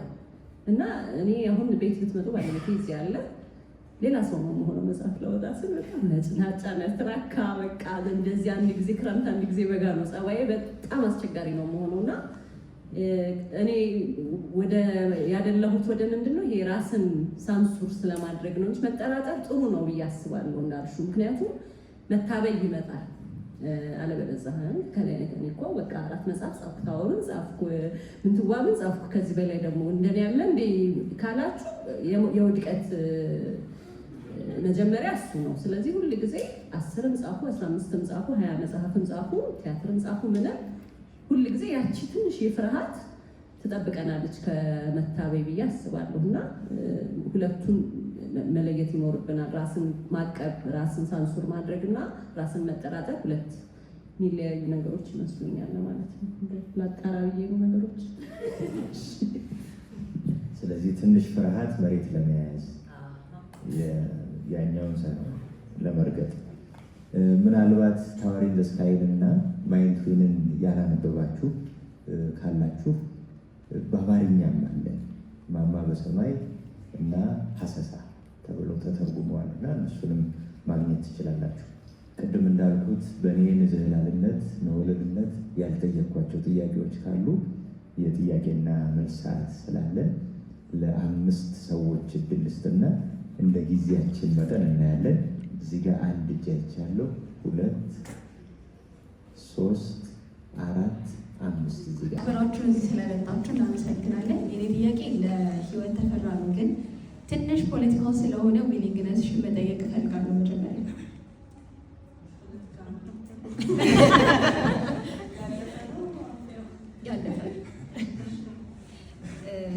ሁለት ጥያቄ ነው ያለኝ እና እኛ ቡክ ክለብ አለን እና የመጀመሪያ መጽሐፋችን የአንቺ መጽሐፍ ነው። ፖለቲካል ሳይንስ ተማሪ ነኝ። የአንቺን መጽሐፍ ነው ሪቪው ያደረግነው እና ሪቪው አድርገን ከጨረስን በኋላ መመለስ ያልቻልናቸው ጥያቄዎች ናቸው እነዚህ እና ከ5 የመጣ ጥያቄ ነው ማለት ነው። የመጀመሪያው ጥያቄ ኢሃፓ የመጀመሪያው መነሻው ጥያቄ እዝላንድ ቱ ዘ ቲለር አይደለም መሬት ላራሹ ነበረ እና የመሬት ላራሹ ጥያቄ ከተመለሰ በኋላ ለምንድን ነበረ ፋይት ስታደርጉ የነበረው? ማለት ወዝ አንሰርድ ላንድ ቱ ዘ ቲለር ጥያቄ ኦልሞስት ማለት ነው እና ኢሃፓ ለምንድን ነበረ ፋይት ሲያደርግ የነበረው የመሬት ላራሹ ጥያቄ ከተመለሰ በኋላ? ሁለተኛው ጥያቄ ኢሃፓ የውስጥ ክፍፍል ነበረ እና ይሄ የውስጥ ክፍፍል ባይኖር ኖሮ ኢሃፓ ስልጣን ላይ ይወጣል ብለሽ ታስቢያለሽ? ማለት ስልጣኑን ይይዝ ነበረ ብለሽ ታስቢያለሽ? ይሄ የውስጥ ክፍፍል ባይኖር እና the last question is አሁን ባልሽው መሰረት ኢሃፓ ተሳስቷል ብለሽ ነበር። ኢሃፓ ኦልሞስት ፓወር ሊዝ የነበረ ፓርቲ ነው እና ሃይጃክ ባይደረግ ኖሮ ኦልሞስት ሰክሰስፉል ሊሆን የነበረ ፓርቲ ነው ከመከፋፈሉ ውጪ ማለት ነው እና in what way ነው ተሳስቷል የምትይው አንቺ ኢሃፓን? እና አመሰግናለሁ። በጣም እናመሰግናለን አክብራችሁ ስለመጣችሁ። እኔ ያለኝ ጥያቄ አንድ ነው፣ ለሁለታችሁም ይሆናል ጥያቄው። አሁን ያለንበት ዘመን ሞሮፍ ፈጣንና ቶሎ ቶሎ የሚደርስ ነገር በጣም የሚበረታታበት ዘመን ነው። ንባብና ደግሞ ድርሰት ጊዜ የሚፈልግ ነገር ነው እና ያው ብዙ ጊዜ ተደራሲያኖች እየቀነሱ ነው ወይም አንባቢዎች እየቀነሱ ነው ይባላል። በእርግጠኝነት እየቀነሱ ይሁን አይሁን ዳታው ይኑር አይኑር አላውቅም። ግን እናንተ ደግሞ እንደ ደራሲ እንግዲህ ባርጮ ራሱ ከወጣ 2007 ነው መሰለኛል። ታወር ኢን ዘ ስካይ ቆይቷል። እስካሁን ደግሞ በመጣችሁበት ጊዜ እንዴት ነው አንባቢዎች የምርስ ቀንሰዋል? ከቀነሱ ደግሞ ያሳስባችኋል ወይም ደግሞ ለመጻፍ ያላችሁን ተነሳሽነት ያ ነገር ይገድበዋል ወይ የሚል ጥያቄ ነው ያለኝ። አመሰግናለሁ። ሰላም አመሰግናለሁ። የኔ ጥያቄ ለህይወት ተፈራ ነው።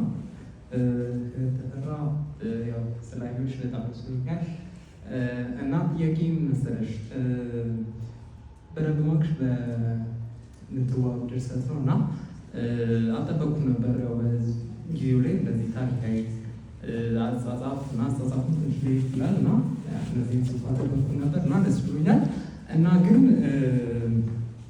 ያው ታሪክ ቀመስ ጽሁፎች ብዙ ጊዜ ወይ ንባብ ይፈልጋሉ ወይ ደግሞ እያየን ያደግናቸውን ነገሮች መጻፍ እንችል ይሆናል። ግን አንቺ አመጣጥሽ ያው ከተማርሻቸው ፊልዶች አንጻር ብዙ ታሪካዊ የሚያጽፉ አይነት አይመስሉም እና ደግሞ ብቻ እንዴት ወደዛ ነገር ወደ ታሪካዊ አጻጻፍ ውስጥ ገባሽ እና ደግሞ ቀጣይ የምታስባቸው ነገሮች ያሉ ይመስለኛል እና እነሱ ከምን ታያለሽ እና ደግሞ አንዳንድ እንትን የሚሆኑ ነገሮች አሉ አይደል?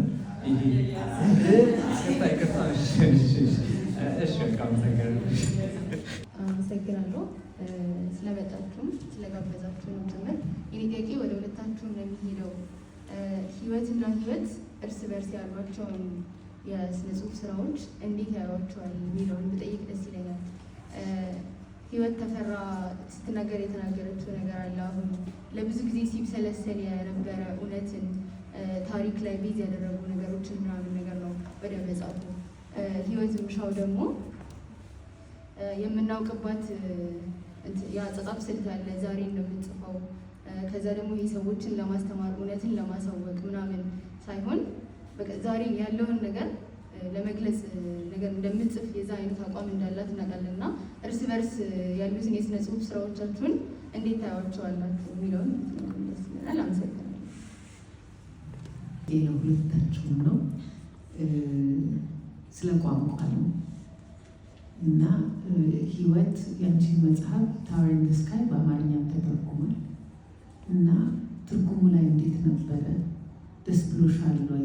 እርግጥ ያው ከወጣ በቂ ነው ተብሎ ነው የሚወጣው። ግን አሁን የትኛው ቋንቋ ላይ የበለጠ ስሜቱንና ሁኔታውን ገልጾታል ብለን ልናስብ የምንችለው? በአማርኛው ሲመለስ ልዩነት ነበረው? እንግሊዝኛው ላይ የታጣ ነገር አንዳንድ ነገሮች የራሳችን ስለሆኑ እንዴት ነበረ ትርጉሙን ያየሽው? ህይወትም ደግሞ የምትጽፊው በአማርኛ ነው የምትሰሪው በእንግሊዝኛ ነው ሁላችንም እንደምንሰራው እና ትርጉም ታስቢያለሽ ወይ? በሰፊው ያንቺም እንዲነበብ ትርጉም ታስቢያለሽ ወይ? ስለ ትርጉም ያላችሁን ማወቅ ስለፈለኩ እንግዲህ የኢህአፓ ጥያቄ የመሬት ላራሹ ጥያቄ ብቻ አይደለም። የዲሞክራሲ ሌሎችን ጥያቄዎች አሉና ላንድ ትለር ተብሎ መሬት ላራሹ ተብሎ ቢታወጅም በትክክለኛው መንገድም አልተሰራም የሚል አቋም ነበረው ኢህአፓ እና በዛ ምክንያት እንደገና ደግሞ ኢህአፓ ማርክሲስት እንትን ያለው አመለካከት ያለው ድርጅት ነው። ስለዚህ ያንን በማርክሳዊ መንገድ ሶሻሊስት ስርዓት ለመገንባት ስለሆነ የመሬት ላራሹን ብቻ ጥያቄ ብቻ ለመመለስ ሳይሆን በስርዓት ደረጃ ወደ ሶሻሊስት ስርዓት እንድንሸጋገር ከዛም አልፎ ደግሞ ወደ ኮሚኒዝም እንድንሄድ ስለነበረ እሳቤው በዛ መንገድ ነው ብዬ አስባለሁ። እንግዲህ እንትን ገና ምንም አልተያዘም። መሬት ላራሹ ቢታወጅም በኢህአፓ ትግል አንጻር ስታየው ገና ምንም አልተነካም። ኢህአፓ ለሚያስባቸው ፕሮግራሙ የነበረ በጣም ሰፊ የሆነ ፕሮግራም ነበረው እና ብዙዎቹ ጥያቄዎች አልተመለሱም። በዛ ምክንያት ነው መከፋፈሉ ላልሹ ያሸንፍ ነበር ወይ? እሱ እኔ እውነቱን ልንገርሽ አሁን እዚህ ጋር ቆሜ ሳየው እንደነ ኢህአፓ አይነት ድርጅቶች ምናልባትም ሲጀመር በቃ ያበቃላቸው ናቸው ማለት አሁን እኔ እዚህ ጋር ቆሜ የሶሻሊዝም ወይም የማርክሲዝም ጥሩ ሀሳቦች እዛ ውስጥ የሉም ማለት አይደለም። ግን በተጻራሪው መንገድ ቆሜ ስለሆነ የማስበው እውነቱን ንገረኝ ካልሽኝ አንዳንድ ጊዜ ኢህአፓ እንኳን አላሸነፈ እላለሁ። ለምን እኔ ለምሳሌ የሆነ ቦታ ብሾም ልሰራ የምችለውን እግዚአብሔር ብቻ ነው የሚያውቀው። ማለት ልክ ነው ብለሽ አይዲዮሎጂ ይዘሽ የምትሰሪያቸው ነገሮች በጣም አደገኞች ናቸው እና የተረዳሁት ነገር እሱ ነው። እና እንደውም መጀመሪያ ላይ ታወር ኢን ዘ ስካይ አይዲዮሎጂን እንደ ቲም አድርጌ ነበር የጻፍኩት እና ርዕሱ ሌላ ነበር። ትሩ አ ግላስ ኮማ ዳርክሊ ከጳውሎስ ቅዱስ ጳውሎስ እንትን ውስጥ የተወሰደ እንትን ነው እና በኋላ ግን ታወር ኢን ዘ ስካይችን ግጥም የጋሊል ግብራንን ግጥም ሳገኝ እንደገና ቀየርኩት። እንደገና የመጽሐፍ ያህል ነው ማለት ነው እና የምንከተለው የነበረው አይዲዮሎጂ ትክክል ስላልነበረ ተከፋፈለ አልተከፋፈለ እንትን አይደለም። በየትም ደግሞ ዓለም ውስጥ በነበረበት እንቅስቃሴዎች ውስጥ የሶሻሊስት ፓርቲዎች ምናምን ስታገኝ ጊዜ እንደተከፋፈሉ ነው። እኛም ጋር እና ይሆናል ብዬ አላስብም ነበር። ሶስተኛ ተሳስቷል የተባለው ብዙ አይዲዮሎጂው ራሱ ሲጀመር ብዙዎቹን የማርክሲዝምን መነሻ ሀሳቦች አልፈተሹም፣ ወይም መፈተሽ ያለባቸው ሰዎች መሪዎቹ አልፈተሹም። ለምን ማርክሲዝም እንኳን አይደለም በአሁን ደረጃ በዛን ጊዜም እንኳን በጣም ብዙ ተወግዞ ብዙ እንትኖቹ ድክመቶቹ ታይተው መነሻ ሀሳቦቹ ብዙዎቹ እንዴት የተሳሳቱ እንደነበሩ የተሳሳተ ካፒታሊዝምን ራሱ የተረዳበት መንገድ መሰረታዊ ጥያቄዎች ላይ ማርክስ ተሳስቷል። ሁለተኛ ነገር በጣም ትልቁ የሚገርመው ነገር ማርክሲዝም መጀመሪያ ላይ ያንግ ማርክስ እና ኦልድ ማርክስ የሚባል አለ ሶሻሊስት ሊትሬቸር ውስጥ እና ያ ወጣቱ ማርክስ እነዛን እኛ እንደዛ ቀውሳንባቸው የነበሩትን ነገሮች ጽፎ በኋላ እኮ ሲያረጅ ተቃውሟቸዋል፣ ትቷቸዋል። እኛ ግን እሱ የተቃወመውን የተወውን ሳይሆን የመጀመሪያዎቹን በጣም ደስ የሚሉ ነገሮች ፍላወሪ የሆኑ ቋንቋዎች የተጻፉባቸው እነሱን ይዘን የተነሳ ነው። ስለዚህ ብዙ ችግር ያለበትን እንትን ንድፈ ሀሳብ ስለሆነ ብዙ እንትን አለው። ተሳስተዋል የሚለው እንግዲህ ከቲዮሪውም ከማርክሲዝም መነሻ ሀሳቦችም ከነዛም አንጻር፣ ሁለተኛ ደግሞ እኛ ራሳችን በተለይ ከተማ ትጥቅ ትግል ለዛ ሁሉ ወጣት ሞት ምክንያት የሆነው የከተማ ትጥቅ ትግል ለነጌታቸው ሞትም እሱ ስለሆነ በዛ ምክንያት ነው። እዛ ግን ግልጽ ያደረኩት ይመስለኛል። የገዛ ጓዶችን ጋር መገዳደል የጀመሩበት ሰዓት ስለነበረ በዛ ምክንያት ነው። እንትኑ ይቀጥል ሌላው በነገራችን ላይ ቅድም ስታነሳ የዘለልኩት አንድ ማለት የምፈልገው ነገር አንቺ በዛ ውስጥ አለሽ የሚለው የህይወት አንዳችሁ ባንዳችሁ ስራ ውስጥ የሚለው ህይወት ማይንቱንን ረቂቅ ካዩልኝና ሀሳብ ከሰጡኝ ሰዎች አንዷ ናት። ይሄንን ጽፌው ነበር ሁሉ ቅድም ግን እንዴት እንደረሳሁት አላውቅም፣ ወይም ደግሞ በኋላ ጥያቄ በሌላ መልክ ይመጣል ብዬ አስቤ ሊሆን ይችላል። እና ሁለተኛ ደግሞ በሀሰሳ ሲመረቅ ህይወት ታድሰ ተርጓሚ ከዛኔ እና ሶስት ህይወቶች መድረክ ላይ ነበርን። ህይወት አሳላፊዋ እሷ ነበረች የፕሮግራሙና በዚህ ተሳትፎ አድርጋለች። ደግሞም መጽሐፎቹንም ብዙ ጊዜ ሲወጡ መጀመሪያ አስተያየት ከሚልኩልኝ ሰዎች አንዷ ነው። ምንትዋብ ላይ ምናልባት ሁለተኛ ሰው ነሽ ይመስለኛል። በአንድ ቀን በሁለት ቀን አንብበው እንትን ከሰጡኝ አስተያየት ከሰጡኝ ሰዎች አንዷ ናት። ይህን ለማለት ፈልጌ ነው። ሌላ ነበረ አንባቢ ቀንሷል ወይ የሚለው ጥያቄ እኔ እንጃ። እኔ በእኔ መጽሐፍ ከሆነ የማየው አልቀነሰም። ተድባብ የወጣ ጊዜ አካባቢ ትንሽ ችግር ነበረ። መጽሐፎች ብዙ አይሸጡም ነበረ፣ ብዙ መዳከም ነበረ። በዚህ ዓመት መስከረም ምናምን ጀምሮ አካባቢ የዛኔ እውነት ለመናገር እኔም ራሴ ተደናግጬ ነበረ እና መጀመሪያ የመሰለኝ ከተድባብ ራሱ ችግር አድርጌ ነበር የወሰድኩት የነበረው። ምናልባት ሁሉ መጽሐፍ ተሳክቶለት ብዙ አንባቢ ላያገኝ ይችላል። ግን ደግሞ የመጽሐፍ እንትኖቹ የሁሉ ሰው መጽሐፍ አይሸጥም እንደውም የተወሰኑ ናቸው የሚሸጡት የሚል ነገር ብለዋል። እና ጥሩ እንትን ልሰጥ የምችል አይመስለኝ ማስተያየት በዚህ በራሴ መጽሐፍ ነው ልመዝን የምችለው። እና እንደዛ ከሆነ ደግሞ አንባቢዎችን በጣም አመሰግናለሁ። እስካሁን አልከድልም እንትን እላለሁ። ሌላ ጥያቄን እዛ ጋር የጠየቀኝ የታሰረ አልመሰለኝ ማለት መጨረሻው ላይ ጥያቄ ወይ በኋላ እንደገና ወደ ታሪክ መጽሐፍ የገፋሽ ምንድን ነው? ቅድም የመለስኩት መሰለኝ፣ ግን ታሪካዊ ልቦለድ ለመጻፍ አሁን በቃ ዝም ብሎ ደስ ስላለኝ ማይንድ ወይንን ስጽፍ በተለየ ሪሰርች በቃ ጥናቱ በጣም ነበር ደስ ያለኝ። ጎጃም፣ ጎንደር፣ ከዛም ወሎ ምናምን ስመላለስ ብዙ ጊዜ ተመላልሻለሁ እና ምንትዋብም እንደዚሁ ተድባብ ብቻ ነው እድለኛ ያልሆነው። ወራይሉ ሄዳለሁ፣ እዛ ሄዳለሁ፣ ትንሽ መንገድም እንደ ጉዞ አድዋ ትንሽ መንገድ እንኳን ሄዳለሁ ብዬ አስቤ ነበር። ያው በምናውቃቸው ችግሮች ምክንያት አልተሳካም። ግን ደስ የሚለኝ ነገር የጦርነቶቹን ሁለቱን ቦታዎች ሄጄ አይቼ ነበረ እና እሱ ትንሽ ማካካሻ ይሆንልኛል ለተድባብ።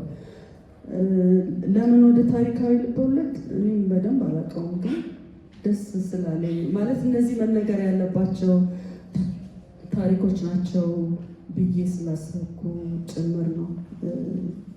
ሌላ የተለየ ምክንያት የለውም።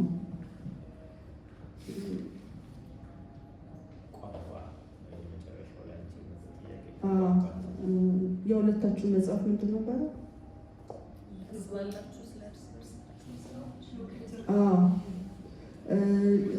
እንግዲህ እኔ እንደማስበው ሁለታችንም የምንጽፈው እኔም ህይወት የምንጽፈው ስለሰው ነው፣ የሰው ልጅ ታሪክ ነው። እኔም ታሪካዊ ልቦለድ ታሪክ ይኖርበት እንጂ የሰውን ስሜት የሰውን እነዚህን ነገሮች ነው የቀን ተቀን ህይወት ምኞታቸውን፣ ፍላጎታቸውን የት ጋር መድረስ ይፈልጋሉ ምናምን የሚለውን ነገር ነው እኔ የምጽፈው። የህይወትም ብዙዎቹ ስራዎች እንደሚያሳዩትና የህይወት ስራዎች በቃ ጊዜውን የሚገልጹ ስለሆኑ ደስ ይሉኛል። በተለይ ደግሞ ይቅርታ እንግዲህ ባርቾ በጣም ደስ የሚለኝ መጽሐፍ ነው። ለምን በቃ ዘመኗን የዛን ጊዜ ዘመን የነበረው ወጣት ዘመንን ገልጻለች። አይ ቲንክ ከመጽሐፎች ትልቅነት ውስጥ ትልቁ ስራ አንዱ ዘመንን መግለጽ መቻል። ምክንያቱም ዘመንን መግለጽ በጣም ከባድ ስራ ነው። አሁን ለእኔ ለምሳሌ ታሪካዊ ልቦለድ ስጽፍ ያንን ዘመን ለመግለጽ ኖሬበት ስለማላቅ በጣም ይቸግረኛል። ግን እሷ የኖረችበት ህይወት ስለሆነ በጣም ቆንጆ አድርጋ ሰርተዋለች እና በዛ አቅጣጫ ላለ ደሰትበታለሁ ማለት ነው። ሌላ ቋንቋ የማይንቱን ትርጉም ታወር ኢን ዘ ስካይ ትርጉም መጀመሪያ ላይ እሱ ራሱን ብሎት ስለነበረ ሲመረቅ እንጣላ ነበረ። ለምን እናንዴ የራስን መጽሐፍ ነው ወይ ብሎታል እሱ ስብሰባ ላይ። የራስን መጽሐፍ ነው እንደምትጽፈው ሁሉ እያልኩ አንድ ሁለቴ ተጣልተን ፕሮፌሰር ማስረሻ በሉ ተሳሳሙ ምናምን ተብሎ ታርቀን ምናምን እንደዛ ነው። ብዙ ችግር ነበረ። እንግዲህ ለእኔ ትርጉምን በሚመለከት እውነት ለመናገር ከሆነ የመጀመሪያው ኦሪጂናል ስራ የበለጠ እንትን አለው ብዬ አስባለሁ። ምንም አይነት መጽሐፍ ታዋር ስለሆነ አይደለም፣ ግን ጌታነህ ጥሩ ስራ ሰርቷል። በጣም ብዙ ሰው ወዶለታል። ማማ በሰማይ እኔ መጨረሻ ላይ ብዙ ተስማምተናል። በቋንቋ ብዙ እሱ የጎጃም ሰው ስለሆነ ብዙ የጎጃም ቃላት ይጠቀም ነበር እኔ እንኳን የማላውቃቸው እና እንደ እነዚህ ወጣቶች ልጆች እንዴት ሊገባቸው ነው? እኔ እንደዚህ አልገባኝም። እኔ እኮ እንዲህ አይነት ቋንቋ አልጠቀምም ነበር ዳያሎግ ላይ ምናምን እና ከብዙ ፍትጊያ በኋላ ግን ሆነ ስምምነት ላይ ደርሰናል እና ትርጉሙም ጥሩ ነው።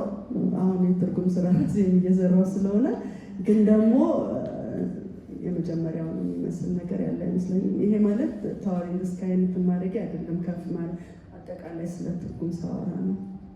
አመሰግናለሁ። እንኳን ከአንቺ ልጀምር ከተጀመረው ለመቀጠል እንዳልሽው እንጀራዬ በእንግሊዝኛ ድርሰቴ በአማርኛ ነው። አሁን እንደ ትምህርት ያለ ነገር ስለጀመርኩኝ ለዛ ደግሞ የሚጻፉ ድርሰቶች በእንግሊዝኛ ስለሆኑ በእንግሊዝኛ መጻፍ ጀምሬያለሁ። ግን እንግሊዝኛዬ እንደ አማርኛ አይደለም። የማይካደው ሀቅ እሱ ነው እና በተለይ የኢትዮጵያውያን ታሪክ ቋንቋ፣ ምክንያቱም ቋንቋ ያቻ ትርጉም አይደለም ለኔ አይደለም ሲተረጎም የሚያጣው በጣም ብዙ ነገር አለ እና በሁለቱም ቋንቋ እጅግ በጣም በሳል የሆነ ሰው መሆን አለበት ያንን የሚተረጉመው። እኔ እንግሊዝኛ ለመግባባት ለስራ እንደዚህ ማውቀው እንግሊዝኛ አለ፣ ግን በድርሰቴ ውስጥ ያሉ የኢትዮጵያን ሕዝብ አኗኗር፣ ባህል፣ ይሄ ቅኔ አነጋገሩ፣ ሽሙጡ፣ ነቆራው፣ እንዴት ነው አሽሙሩ፣ እንደዛ ያለውን ነገር ለመተርጎም የሚበቃ እንግሊዝኛ የለኝም።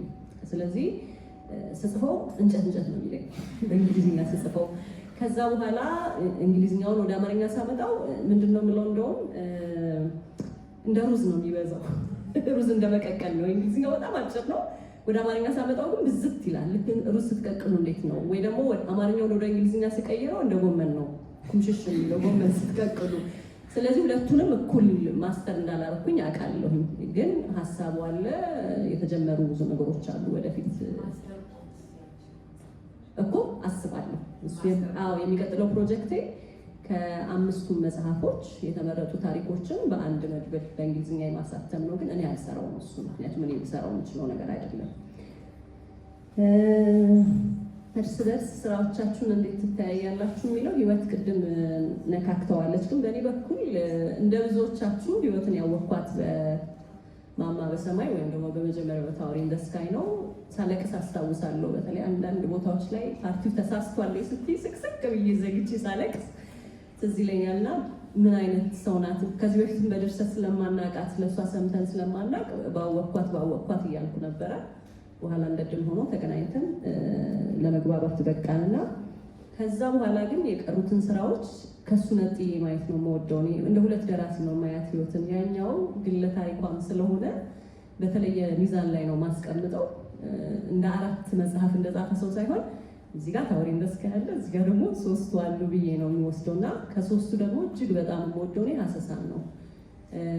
ሀሰሳ የአማርኛውን ትርጉም በጣም ወደዋለሁ። ምክንያቱም ምናልባት ታሪኩን በጣም ኢትዮጵያዊ ታሪክ ስለሆነ አማርኛው የበለጠ ጉልበት ነበረው ብዬ አስባለሁ። የኔ ግምት እሱ ነው። ሀሰሳን በተደጋጋሚ ያነበብኩት የምወደው መጽሐፍ ነው እና በአድናቆት መለከታት ደራሲ ናት። ከዛ በላይ ደግሞ በጣም ጥሩ ናት። ከደራሲነት በላይ አንባቢ ቀንሷል ወይ? እኔም በጣም ታማኝና በኑሮ ውድነት መካከል አሁንም የኔ መጽሐፍ የሚገዙ ብዙ አንባቢዎች ያለኝ ሰው ነኝ። በጣም እድለኛ ነኝ። በዛ ደግሞ ክብር ይሰማኛል። ነገር ግን ምናልባት በአንጻራዊ እንደው አወዳድረን ብንመለከት ያው መለኪያ የሚሆነው የሽያጭ መጠን ነው አይደል? ስንት መጽሐፍ ሸጥኩኝ ነው። ግን ጊዜ ደግሞ ይወስነዋል ያንን። አሁን በጣም ብዙ መጽሐፍት እየወጡ ነው። በጣም እኔ እስከማውቀው ድረስ የጃፋርን የቴሌግራም ገጽ የምትከተሉ ከሆነ በየቀኑ ከአዲስ ደራሲ ጋር እየተነሳ ነው ፎቶ የሚለጥፈው። በጣም ብዙ መጽሐፍት ይወጣሉ። እንደ ህትመት ዋጋ እንዳለው ተግዳሮት አይደለም። በጣም ብዙ ሰው መጽሐፍ እየጻፈ ነው። ስለዚህ ሁል ጊዜ ይወስነዋል። ጊዜ ለምንድን ነው? ብዙ ነገር በማይኖርበት ጊዜ አንድ ነገር ገኖ የመውጣት እድሉ፣ ብዙ መጽሐፍ ከሌለ አንድ መጽሐፍ የመግነን እድሉ ከፍተኛ ነው። ሁለተኛ ደግሞ አዝዋሪም የለም ብዙ በፊት። እኔ አሁን አዝዋሪዎችን የምመለከተው እንደ ሻጭ ብቻ ሳይሆን እንደ አስተዋዋቂ ነው። ተንቀሳቃሽ ቢልቦርድ ማለት ናቸው። አሁን መቼ ነው ያያችሁት ለመጨረሻ ጊዜ አዝዋሪ? በጣም ጥቂት አዝዋሪዎች ነው። ምናልባት መሀል ከተማ ካልሄዳችሁ አታገኙም። ስለዚህ አንድ ሰው መጽሐፍ ለመግዛት ከፍተኛ ፍላጎት ሊኖረው ይገባል። መጽሐፍ ለመግዛት በቃ ተነስቶ ታክሲ ይዞ ሃይገር ተሳፍሮ መኪና ነድቶ ወይ ጃፋር ጋር መሄድ አለበት ወይ ሌላ መደብር ሄዶ ዛሬ መጽሐፍ እገዛለሁ ብሎ ገንዘብ ይዞ መሄድ አለበት። እሱ ራሱ የሆነ የሚቆርጠው ሰንሰለት አለ። እሱም ብዙ ተጽዕኖ ያለው ይመስለኛል። አሁን ከባሪቾ ጋር ከነፍቅፋቂ ጋር ከነበረው ዘመን ጋር ባስተያይ ይሸጣል፣ ግን በጣም አይሸጥም። እንዴት ነው ቶሎ አይሸጥም። አንዳንዴ የሚያስደነግጥህ መጽሐፍ አለ። ለምሳሌ ቡና ቁርስ አስደንግጦኛል። ቶሎ ነው የተሸጠው። እርቃኑ ጉዳይም ጥሩ ነበር። ዥዋዥዌ አሁን 15 ቀን ሆነው ደህና ነው፣ ምንም አይልም፣ ደህና ነው። ግን ዘመኑንም ደግሞ ማወቅ ያስፈልጋል እና አንባቢን የማግኛ መንገድ ብቸኛው መንገድ መጽሐፍ ብቻም አይደለም። ስለዚህ ደራሲዎችም አንባቢ ያለበት ቦታ መሄድ አለብን ደግሞ ብዬ አስባለሁ እና አንዳንድ ሰው በተረካ ነው የሚያነበው። በቃ ማንበብ እንደዚህ መጽሐፍ ገብቶ ማንበብ ጊዜ የሌለው ሰው አለ። አማርኛ የሚሰማ እንጂ የማያነብ ሰው አለ። ብዙ አይነት ሰው ነው ያለው እዛ አይደለም። ውጭ ሀገር ያለ ሰው መጽሐፍ ወዲያው አያገኝም። አማዞን ላይ ብታደርግለት አማዞን ውድ ነው። ለልጆቹ ምግብ ይግዛ ወይስ ያንተን መጽሐፍ ይግዛ? ስለዚህ ብዙ አማራጮችን ማቅረብ እነዚህ እነ ቱባ አሉ አይደለ? ብዙ አፕሊኬሽኖች አሉ። በእነሱ አማካኝነት ለሰዎች አነስ ባለ ገንዘብ የማቅረብ አማራጮችን መጠቀም አለብን ብዬ አስባለሁ እና ከዘመኑ ጋር መራመድ ያስፈልጋል። እንደ ድሮ ስካርፍ ጠምጥመህ ዝም ብለህ መጽሐፌን መታችሁ ግዙኝ የምትልበት ዘመን አልፏል እና ያንን ነገር መረዳት የሚያስፈልገን ይመስለኛል። ግን በአንጻራዊ ሁኔታ በሽያጭ ካየሁት ቀንሷል። በእኔ ግምት ለእኔ ማለት ነው። እንደና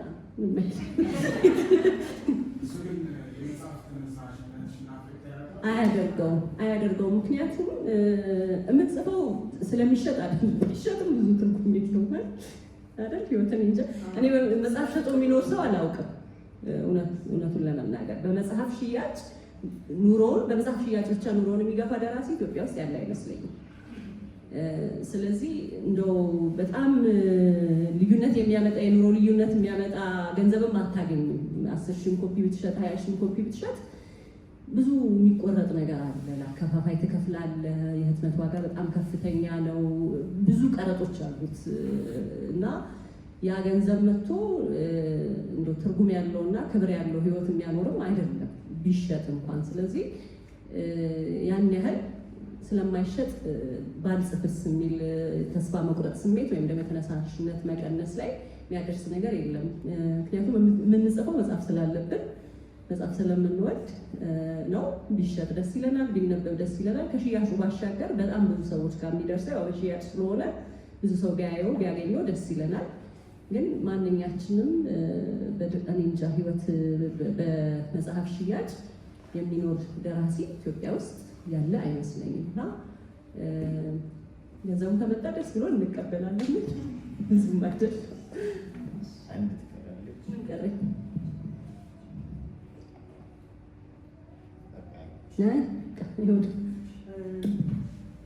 ሌላ እኔ ብዙ ትንሽ መሀል ላይ እንትን አድርጎ ነበረ፣ ቆም ነገር ብሎ ነበረ። ግን በጣም እንዳለችው ምንም ጥርጥር የለውም ከነምንትዋብ ጋራ ከነበረ ታወር ኢን ዘ ስካይ ጋር ከነበረ አይነት ሽያጭ አሁን ልንጠብቅ አንችልም።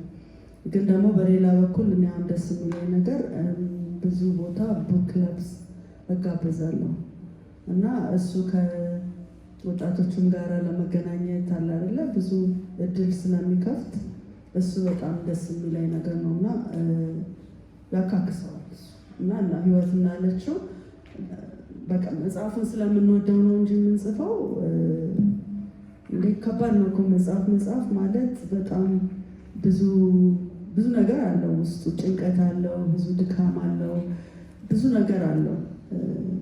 እየተወደቀ እየተነሳ ምናምን እየተባለ ነው የሚጻፈው እንጂ ዝም ብሎ የሚመጣ ነገር የለም። እኔ ቢያንስ እኔ እንደዛ ነው። በጣም በከባዱ ነው የምጽፈው።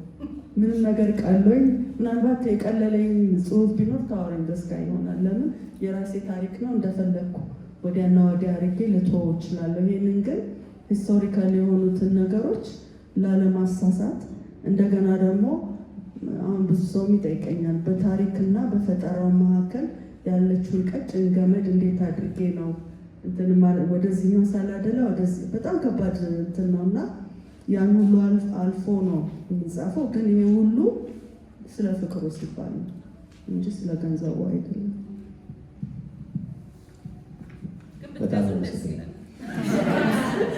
ስለዚህ ብዙ የተወሰኑት ኮፒዎች እዚህ አሉ። ስንጀምር ትንሽ ዘግይተን ስለጀመርን እሷን ማካካሻ 15 ደቂቃ አለች እና በ15 ደቂቃ ውስጥ እዛ መጨረሻ ላይ 1 እጅ አይቻለሁ፣ እዚህ ጋር 2 እጅ አይቻለሁ፣ 3 እዚህ ጋር አይቻለሁ። በጣም በጣም ወደው ጽሁፍ የምትጽፉ ሰዎች ናቸው። ልቁ መሰለኝ የታየው አይደለም መሰለኝ። ህይወትን ሁለታችሁ ህይወት ተፈራንም ህይወት የሚሻውንም በጣም ጽሁፋችሁን አነባለሁ። በቡክ ክለባችንም እንዲነበብ ቦታ አስደረጋለሁ። እንደዛ የምርጫዎቹ ለመጠምዘዝ ሞክራለሁ። እንደዛ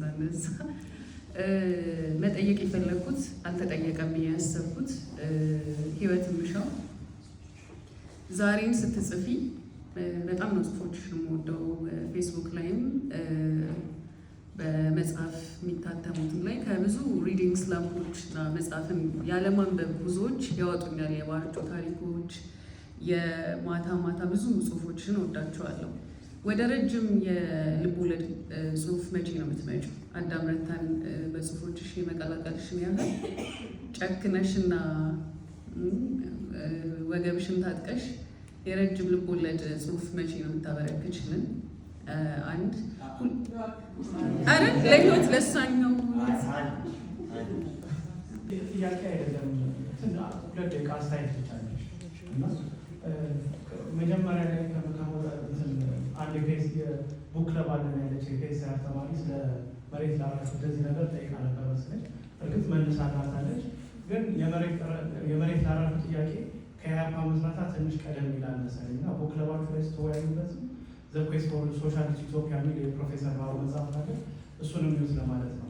እና ሌላኛው እኔ እስከዛሬ እንዴት ምን እንደሚሰማኝ ስለ ህይወት ተፈራ ልነግራችሁ። ተዋሪ ዘስካ እየወጣ ጊዜ ፕሬስ ነበር ያሳተመው። ፕሮፌሰር ማስረሻ ፈጠነ ነበር ሲያስተዋውቅ የነበረው የዛን መድረክ ላይ ብዙ ሰዎች ነው የመጡት። በካርድ ነው የሚገባው፣ እሸቱ ጮሌ ነው እና ህይወትን ለማየት አዳራሹ ሞልቶ ተሰልፈን ተመለሱ የተባሉ ነበሩ። እሱ እንደው ያልነበራችሁ እና ምን አለ ሲያስተዋውቅ ፕሮፌሰር ማስረሻ ፈጠነ እንደዚህ አይነት ነገር የፈጠሩ መጽሐፎች ብሎ እኔ ትዝ የሚለኝ የሰይፉ መታፈሪያ ፍሬው አፈር ያነሳ ስጋ እና የማነው የሆነ መጽሐፍ ጠቀሰ። ግራጫ ቃጭዎችንም እና የበቀቱን ኗሪ አጓጓጆች ጠቅሷል መሰለኝ። ፍቅር እስከ መቃብር እና እንደዚህ አይነት እና እሷን ለማየት ምን አይነት ሰው ትሆን ምናምን እና ቆማ ነበር የተናገረችው። እስከዛሬ ድረስ እንትን ያለ እና ሁሌም ያ ስሜት ተሰምቶኝ ነው ማገኛት እና በጣም ትልቅ አክብሮት አለኝ። እንደዛ ማለት ነው። አመሰግናለን። አጠቃላይ ለመጠየቅ የወጣት ነገር እንደሚያሳስበው ሰው ንባብ መፋትነት እንዴት ነው የሚታዩት? አሁን ንባብ ያስፈልገኛል፣ ንባብ የሚጠቅም ነገር ነው ቢል ነው የሁሉ ወጣት እናንተን ፈልጎ የመጣው። ግን ከእናንተ ዳይሜንሽን ወጣትነትና ንባብ እንዴት ሪሌት ብናደርገው ነው የበለጠ የምንጠቀምበት? እሱን ከአንድ ሰው ላይ ቀር ደግሞ ወጣት ሆኜ ባነበብኩት ወጣትነቴን ይቀይረው ነበር ያላችሁትን መጽሐፍ በዛው ተናግሮ ለህይወትም ሾው አዳም ረታን መጥቀስ አይቻልም። ማደንቃችሁ መወዳችሁ ሁለታችሁ ነው። ህይወት የሚሻውን ፌስቡክ ስከፍት ቅድሚያ ባገኘው የምጓጓለት ፖስት ነው ያችን። ህይወት ተፈራ ደግሞ ያው በእውነት ረጅም ረጅም ከዚህም በላይ ያለኝ ጥያቄ ምንድን ነው? ቱ ቢ ኦነስት የኢህአፓ የአቋሙ ትክክል ነበር አልነበረ የሚለው ነገር እንዳለ ሆኖ ግን አቋም የነበረው ትውልድ እንደነበረ የምንረዳው ሁላችንም እና ለዓላማው ዋጋ የከፈለ ትውልድ ነው። ተገቢ ነው አይደለም የሚለው ሌላ ጉዳይ ሆኖ ሳለ ማለት ነው። እንደዚህ አይነት ትውልድ አሁን ያጣን ይመስለኛል። ይህን እንዴት ታየዋለሽ አንቺ? በአንቺ እይታ ማለት ነው። ከህይወት በተቀዳ መልኩ ህይወት ምሻውን ደግሞ በዛው ይህን ትውልድ እንዴት ነው መገመገሚው? ብዙ አሁን የጠቀሽው ነገር በዛው ተመሳሳይ ነው። ለህይወት ምሻዋን ለህይወት ተፈራ አንድ ጥያቄ ጠይቃለሁ ብዬ ነበር፣ ግን አሁን ህይወት ተፈራ ተረጋግጦ የተጠየቁ ጥያቄ ነው ስላለች ደውዬ እቀበላታለሁ። ግን አንድ ጥያቄ ጠይቃለሁ። ሁለቱም ምናልባት ተጋግዘው ሊመልሱልኝ ይችላሉ። እስካሁን ድረስ የምናወራቸው ነገሮች መጽሐፋቸው ከወጣ በኋላ በጻፉት ነገር ላይ እና በሚጽፉበት ሂደት ላይ ነው። ግን በጸሐፊያን ሕይወት ውስጥ መዘጋት የለበትም ብዬ የማስበው ከመጽሐፋችሁ በፊት እንደ ሰው እንደ ራይተር ማለት ነው እንዴት ነው የምትኖሩት? አሁን ዌይ ኦፍ ላይፍ ይባላል አይደለ? የእናንተ ዌይ ኦፍ ቲንኪንግ ከዓለም ጋር ያላችሁ ግንኙነት እንዴት እንደምታስቡ እንዴት እንደምትነኩ ከዛ በኋላ ያንን ታሪክ ለማምጣት በምትሄዱበት ሂደት ላይ ደግሞ እንዴት አይነት ማለት ጠሪቃችሁ ማህበረሰቡ ታሪክ ወይ ማህበራዊ ከሆነ የፖለቲካዊ ጉዳይ ሊሆን ይችላል አይደለ? እሱ ጋር ለመድረስ የሚነካችሁ ነገር የምትነኩበት ይሄ ነው አኗኗሪ፣ ይሄ ነው አስተሳሰቢ፣ እንዲህ ነው የማስበው የምታስቡበትን መንገድ ለማወቅ ነው በጣም የሚፈለግኩት። በውጭ ዓለም የተለመደ ነው መጽሐፍት ወደ ፊልም አዳፕት ይደረጋሉ እና የሁለታችሁ መጽሐፍ የሚመች ይመስለኛል። የህይወት ምሻው ለአጭር ሙቪ፣ የህይወት ተፈራ ደግሞ ሲሪስ ይወጣል ብዬ አስባለሁ። ጥሩ ሲሪስ፣ ጥሩ አክተሮችና ዳይሬክተር ካገኘ ማለት ነው እና ምን ታስባላችሁ? መጽሐፎቻችሁ አዳፕት ይደረጉ ይበላሻል ብላችሁ ታስባላችሁ ወይም መጽሐፍነቱን ያጣል ብላችሁ ታስባላችሁ ወይስ አር ዩ ኦኬ ዊዝ ኢት? ረጅም ልቦለድ ሀሳቤ ውስጥ አለ። መቼ እንደሚሆን ግን አላውቅም። ትዕግስትና ስነ ስርዓት የሚጠይቅ ነገር ነው እና እየታገልኩ ነው ግን ሀሳብ አለኝ። ወጣቱ ማንበብ ያለበት ለምንድን ነው? ወጣትነትና ንባብን እንዴት ነው የምታገናኙት የሚለው ስብዕናን ለመገንባት ይረዳል። ራስን የማግኛ ጊዜ ነው ወጣትነት። ብዙ ሰው ነን አይደለም? ወጣትነታችን ጓደኞቻችንን እንመስላለን፣ ቤተሰባችንን እንመስላለን። ከዋልነው ሰው ጋር የተለያየ ባህሪ የምናዳብርበት ጊዜ ነው። ጥሩ መጽሐፍትን ስናገኝ የራሳችንን የቱ ጋር እንደሆንን በደንብ መሬት እንድንቆነጥጥ የሚያደርገን ይመስለኛል እና ራስን ለማወቅ ማንነትን ለመገንባት ከገጸ ባህሪያት ጋር ልናገናኝ እንችላለን ራሳችንን በታሪካዊ ልቦለድ ውስጥ ወይ በታሪክ መጽሐፍት ውስጥ ከሆነ ደግሞ ይሄኛው ስብዕና ይባርከኛል ስንል ለምን እንደማረከን እናሰላስልና ምናልባት ራሳችንን እዛ ውስጥ ልናገኝ እንችላለንና ራስን የመገንባት ራስን የማወቅና ራስን የማግኛ መንገድ ነው ብዬ ነው የማስበው በወጣትነት። ከዛ ደግሞ የሚያነብና የማያነብ ሰው ሲያዋራችሁ ታውቃላችሁ አይደለም? የሚያነብ ሰው የሚያወራው ነገር አያጣም። ያ ማለት ወሬኛ ነው ማለት ሳይሆን ስለምንም ነገር ቢወራ ውሃ የሚያነሳ አስተያየት መስጠት ይችላል። አስተሳሰቡ በጣም የተቃኘ ስለሆነ ምናልባት የማያውቀው ርዕሰ ጉዳይ እንኳን ቢሆን እንዴት አድርጎ ስለዛ ጉዳይ መጠየቅ እንዳለበት ያውቃል። እና ዩኒቨርሲቲ የምንገባው እኔ ፖለቲካል ሳይንስ ተማርኩ። ለመጨረሻ ጊዜ ስራዬ ላይ የተማርኩትን ነገር የተገበርኩበት ጊዜ ትዝ አይለኝም። አስተሳሰብ ግን ያሰላል። መማር አይደለም ማንበብም እንደዛ ነው፣ ይሞርዳል። እና የተሞረደ ሰው ንግግር ሲያደርግ ከሰዎች ጋር ሲጫወት ነገሮች ላይ አስተያየት ሲሰጥና ዝም ብሎ እንደ ልቡ የሚኖር ሰው ሲናገር አንድ አይደለም እና ክብደት ያለው ስብዕና እንዲኖረን ያደርጋል ብዬ አስባለሁ። መጽሐፍ በጣም ከባድ ጥያቄ ነው የጠየቀን። በልጅነቴ ባገኘው ኖሮ ብላችሁ የምታስቡት 1984ን በጣም ነው የምወደው እኔ ምናልባት ቀድሜ፣ ምክንያቱም ፖለቲካል ሳታየር በጣም ነው የሚማረከኝ እና አሁን ያለውንም የኢትዮጵያንም በለው የዓለምንም ዘመን በዛ ጊዜ ቁልጭ አድርጎ የሚያሳይ መጽሐፍ ነው እና ያን አግኝቼው ቢሆን ኖሮ ብዙ ነገር ቀድሜ ስለ ዓለም ረዳ ነበር ብዬ አስባለሁ። በጣም ዘግይቼ ነው ትልቅ ሰው ሆኜ ነው ያነበብኩትና እሱ ይመስለኛል። ሌላኛው ትውልድ አልገመግብም ብያለሁ። ማንገምጋሚ ያልኩኝ። የሚቀጥለው ጥያቄ ስለ እንዴት ነው የምትኖሩት፣ አስተሳሰባችሁ ምንድን ነው የሚለው ነገር በጣም ከባድ ጥያቄ ነው ማዛከር። በዘመናት ውስጥ የተለያየ አኗኗር ነው የኖርኩት ብዬ አስባለሁ። በወጣትነት ዘመኔ በ20ዎቹ እስከ 30ዎቹ አጋማሽ እንግዲህ የአፍሪካ ህብረት 35 ላይ ነው ወጣትነት የሚቆመው ይላል። እስከዛ ጊዜ በነበረኝ ዘመን መታየት የምፈልግበት ዘመን ነበረ። የምናገረው ነገር እንዲሰማ፣ ጎልቼ እንድታይ፣ አስተያየቴ በሙሉ በጣም ዋጋ እንዲኖረው በነገሮች ላይ አሁን ፌስቡክ ላይ የምጽፋቸውን ጽሁፎች መለስ ብዬ ስመለከት በፊት ሁሉ ነገር ላይ አስተያየት መስጠት፣ ሁሉ ነገር ላይ ስሙኝ እኔ የማለት አይነት ዘመን ነበርና ይሄ አራተኛ ልጅ ነኝ ከ6 ልጆች መካከል። ምናልባት የመሀል ልጅ ባህሪ ይመስለኛል። ስለማትታይ የመሀል ልጅ ስትሆኝ ሁልጊዜ ለመታየት መፈለግ አይነት ነገር እና ራሴን ስገመገም በዛ ዘመን ከማየት ይልቅ መታየትን መመርጥበት ዘመን ስለነበረ ድርሰቴንም በጣም ጎድቶታል ብዬ አስባለሁ። ያኗኗርና ያስተሳሰብ ሂደቴ ከዛ በኋላ ባለው ህይወቴ ለማሰላሰል ጊዜ መስጠት፣ ሁሉም ነገር ላይ አስተያየት መስጠት እንደማያስፈልግ፣ ሁሉም ነገር ላይ የኔ አስተያየት ተገቢ እንዳልሆነ እንደማያስፈልግ፣ አንዳንድ ጊዜ ጠቃሚም እንዳልሆነ እየተረዳሁ የመጣሁበት ራሴን ፈረንጆቹ እንደሚሉት ኢንትረስቲንግ አድርጎ ከማቅረብ ይልቅ ኢንትረስትድ መሆን በሌሎች ሰዎች መረጋጋት፣ ነገሮች ጥሩም ጊዜ መጥፎም ጊዜ እንደሚያልፍ ማወቅ። ብዙ ጊዜ የምናስበው መከራ ያልፋል ብለን ነው አይደል? ጥሩ ጊዜ ያልፋል። በጣም ደስ እያላችሁ የምትኖሩ ከሆነ አሁን ሕፃን ልጅ ካላችሁ ሕፃን ልጅ ያልፋል። ጥርሱ ሲወልቅ ምናምን በጣም ያናድድ ይሆን የለ ትንሽ ልጅ ሕፃን እያለ በጣም የሚያስደስታችሁ ልጅ ያድጋል። የደስታውን ዘመን ያልፋል። ጥሩ ትዳር ኖሯችሁ ድንገት ነገሮች ተቀያይሮ ሊፈርስ ይችላል።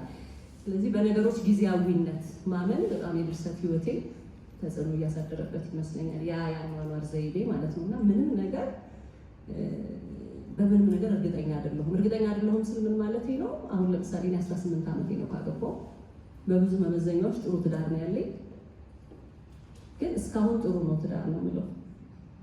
ምክንያቱም እንደዚህ አይነት ትዳር የነበራቸው ሰዎች ነገሮች ተገለባብጠው ሲፈርሱ አይቻለሁ። እና በሰው ልጅ በቀላሉ ተሰባሪነት፣ በነገሮች ቶሎ ማለቅ፣ ባልተገመተ አቅጣጫ መሄድ፣ የህይወት አቅጣጫ አንድ እንደ ወንዝ የሚፈስ ሳይሆን እንዳረግሹ መሄድ፣ ቦይ ከቀደድሽለት ወደ ሌላ ቦታ እንደሚሄድ መረዳት፣ ትንሽ ጨለምተኝነት የበዛበትም ይመስለኛል አንዳንዴ። ያ ነው አስተሳሰቤ በተለይ ድርሰቴ ላይ የሚንጸባርቀው ብዬ የማስበው። ግን በአብዛኛው ደግሞ ቀላል ነው ህይወቴ። ያችን ቡናና ዕጣን ካገኘሁ ምንም ሌላ ነገር አልፈልግም። እና ያ ነው ፊልም በጣም ነው ደስ የሚለኝ። ቢሰራልኝ ሞክሬ ነበረ፣ አልሰራም። ግን አሁን ቲክቶክ ላይ ላይ ይሰራሉ ልጆች አዳዴ ድርሰቶች ወስደው እንዴት ደስ እንደሚለኝ። በተለይ አሪፍ ሲሰራ ሰሞኑን እንደውም የትርሃስ የውስጥ ሱሪዎች የሚል ካያችሁ ታላቅባል። በጣም ታዋቂ ቲክቶክ ላይ የሚሰራ ፊልም ሲሳይ የሚባል ልጅ የትርሃስ የውስጥ ሱሪዎች ባርቾ ላይ ያለ ታሪክ ነው። እኔ ራሴ ረስቼዋለሁ አንድ ጊዜ ከጻፍኩትና አይቼው እንዴት ደስ አለኝ በቃ። እና የራሱን ህይወት ቢሰጡት ሰዎች ደስ ይለኛል ወስደውት። በቃ እኔ በድርሰት ጻፍኩት፣ የሆነ ሰው ደግሞ በቲያትር ቢሰራው፣ የሆነ ሰው ደግሞ በፊልም ቢሰራው ሌላ ሀገር ነው የሚያወጣው ያ ስራና በጣም ነው ደስ የሚለኝ። የምትሰሪ ከሆነ ስሪልኝ።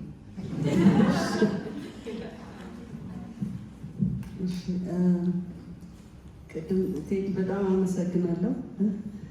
እዛ በኋላ ተዋወቅን እንጂ እዛ እንደነበርክም ያው እንደምታውቀው አላወኩም ነበር።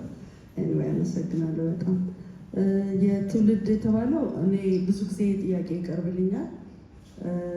እንዳለችው ትውልድ መፍረድ ብዙ ትርጉም ያለው አይመስለኝም። ግን እኛም ዘመናችንን መስለን ነው የኖርነው። ዓለም አቀፍ ሁኔታው ያ ነበረ የነበረው፣ በየሀገራቱ የነበረው ሁኔታ ያ ስለነበረ ዘመኑን የሀገራችንንም የውጭውን ዓለም ዘመን ነው የመሰል ነው። የአሁኑም ትውልድ የራሱን ዘመን ነው የሚመስለው ያለው እና እኔ በነገራችን ላይ የዚህ ትውልድ አድናቂ ነኝ። በጣም ብዙ ጎበዝ ልጆች አሉ።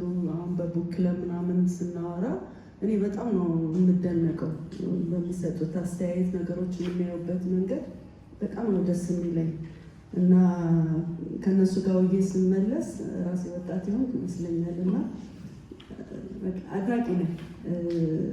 ችግሮች ሊኖሩ ይችላሉ። ያንን ችግሮች እኮ ሁሉ ኢህአፓ አልነበረም። ስለዚህ እንደየዘመኑ የሆኑ ሰዎች አይነት ሰዎች አሉ፣ ዘመናቸውን የሚመስሉ ሰዎች አሉ።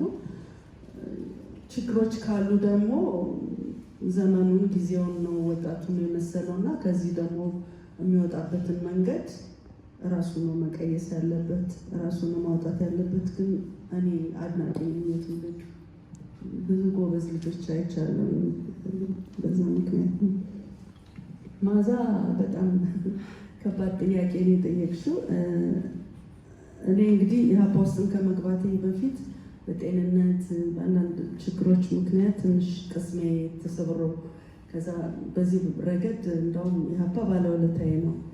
በጣም ብዙ ለራሴ ማዘን ለራሴ ብዙ ማለቅስበት ምናምን ጊዜ ስለነበር ከዛ ስሜት ውስጥ አወጣኝ ራሴን እንድረሳ አረገኝ። በኋላ እንደገና ግን እንዳስታውስ ሆንኩ። ደግሞ እስር ቤት እንትን ካለ በኋላ በተለይ ካናዳ ከሄድኩ በኋላ ትንሽ የስነ ልቦና ቀውስም ነበረብኝ። ብዙዎቻችን በነገራችን ላይ ህይወት እንደውም ስለዛ ትውልድ ሰዎች ነው እያረጀ ስለመጣ ያ ትውልድ ጻፊ፣ ምክንያቱም በጣም ብዙ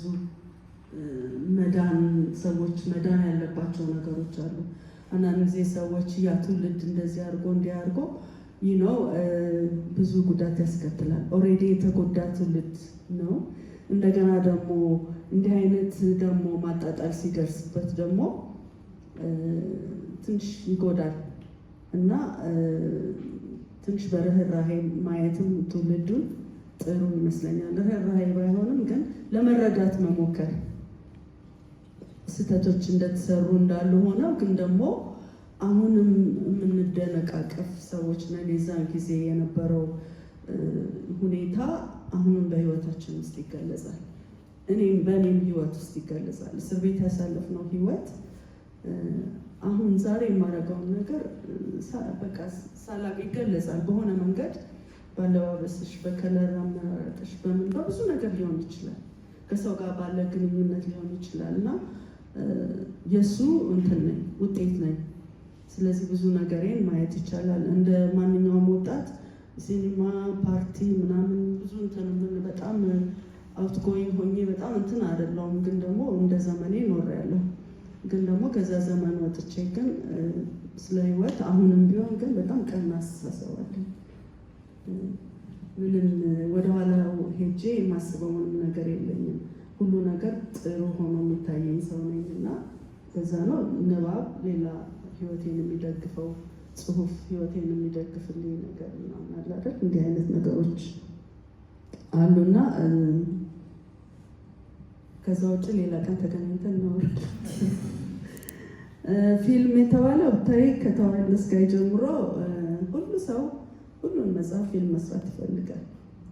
እስካሁን እኔ እንጃ ታወርማ እኔ እንጃ 6-7 ሰው ሊሆን ይችላል ከፈረንጅ ጀምሮ ማለት ነው። ግን አሁን ነው አንድ ሰው ኮሚትድ ሆኖ በቃ መንገዱ ተጀምሯል።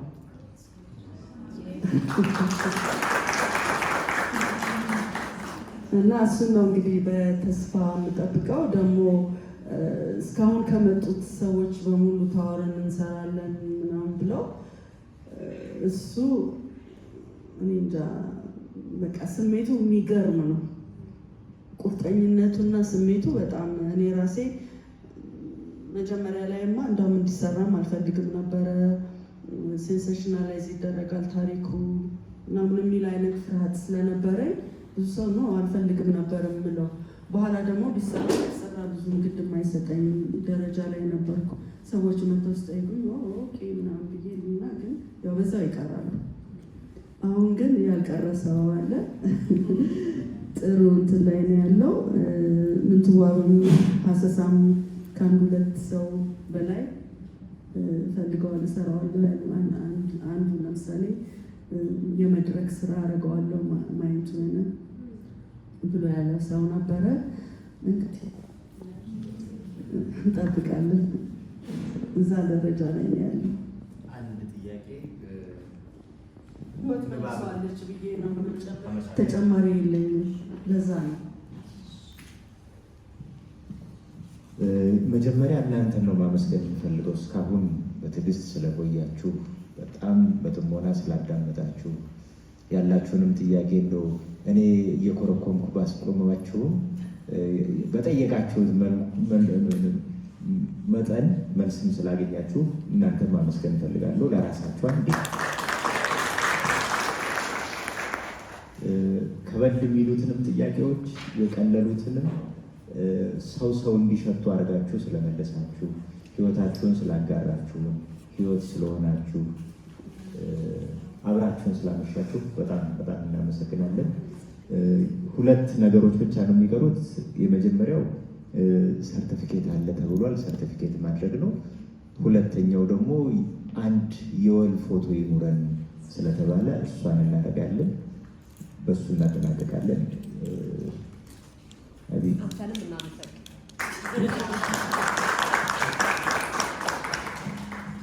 ሁላችሁም ስለመጣችሁ እናመሰግናለን። አስ ቅብብሎች እንደ ቮለንተር እንደምንሰራው እዚህም ይህንን ፕሮግራም ላዘጋጀችልን ለዶክተር ነፃነት እናመሰግናለን እና የቀጣዩ ፕሮግራማችን ጥር 4 ነው የሚሆነው። ጥር 4 የወይዘሮ ተናኘ ታደሰ የባህል ዲፕሎማት ነች እና በኢትዮጵያና በጀርመን በኩል የነበሩትን ግንኙነቶች በባህል በኩል ብዙ ነገር እየሰራች የምትገኝ አሁንም እየሰራች ያለች ሰው ነች እና ሁላችሁም እንድትገኙ ጋብዘናቸዋል። ህይወት ተፈራ፣ ህይወት ምሻውና መግደላ ስለመጣችሁ በጣም እናመሰግናለን። ህይወት ተፈራ እውነት እዚህ ተገኝተሽ ይህንን የመሰለ ፕሮግራም ስላዘጋጀሽልን ለዚህም ትውልድ እኛም እንደ ቅብብሎሽ የማቀብለው ነገር አለ ብለሽ ስለተገኘሽ በቅብብሎሽ ስም እናመሰግናለን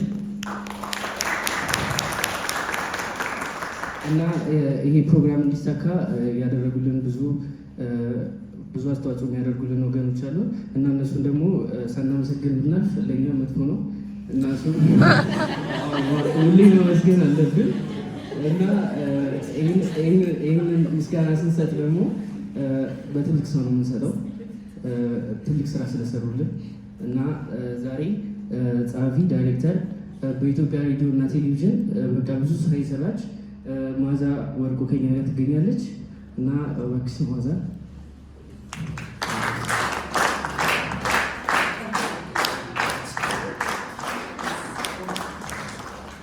እናመሰግናለን።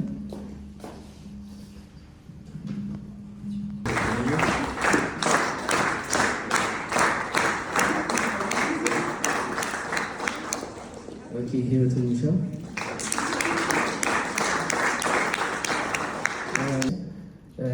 የዘቢኑ ዌርሃውስን ይወስድልናል።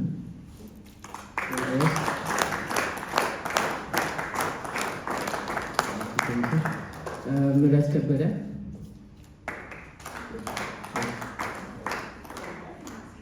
ቢኒያም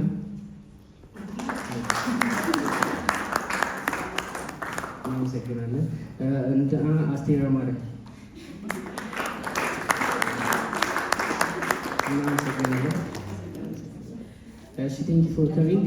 የቀጣዩ ፕሮግራማችን ሶሻል ሚዲያዎቻችን ላይ ይፖስታሉ እና ስመጡ ደስተኛ ነን እና ሁላችሁም ተጋብዛችሁ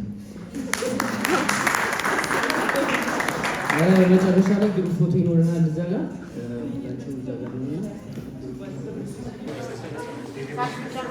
I think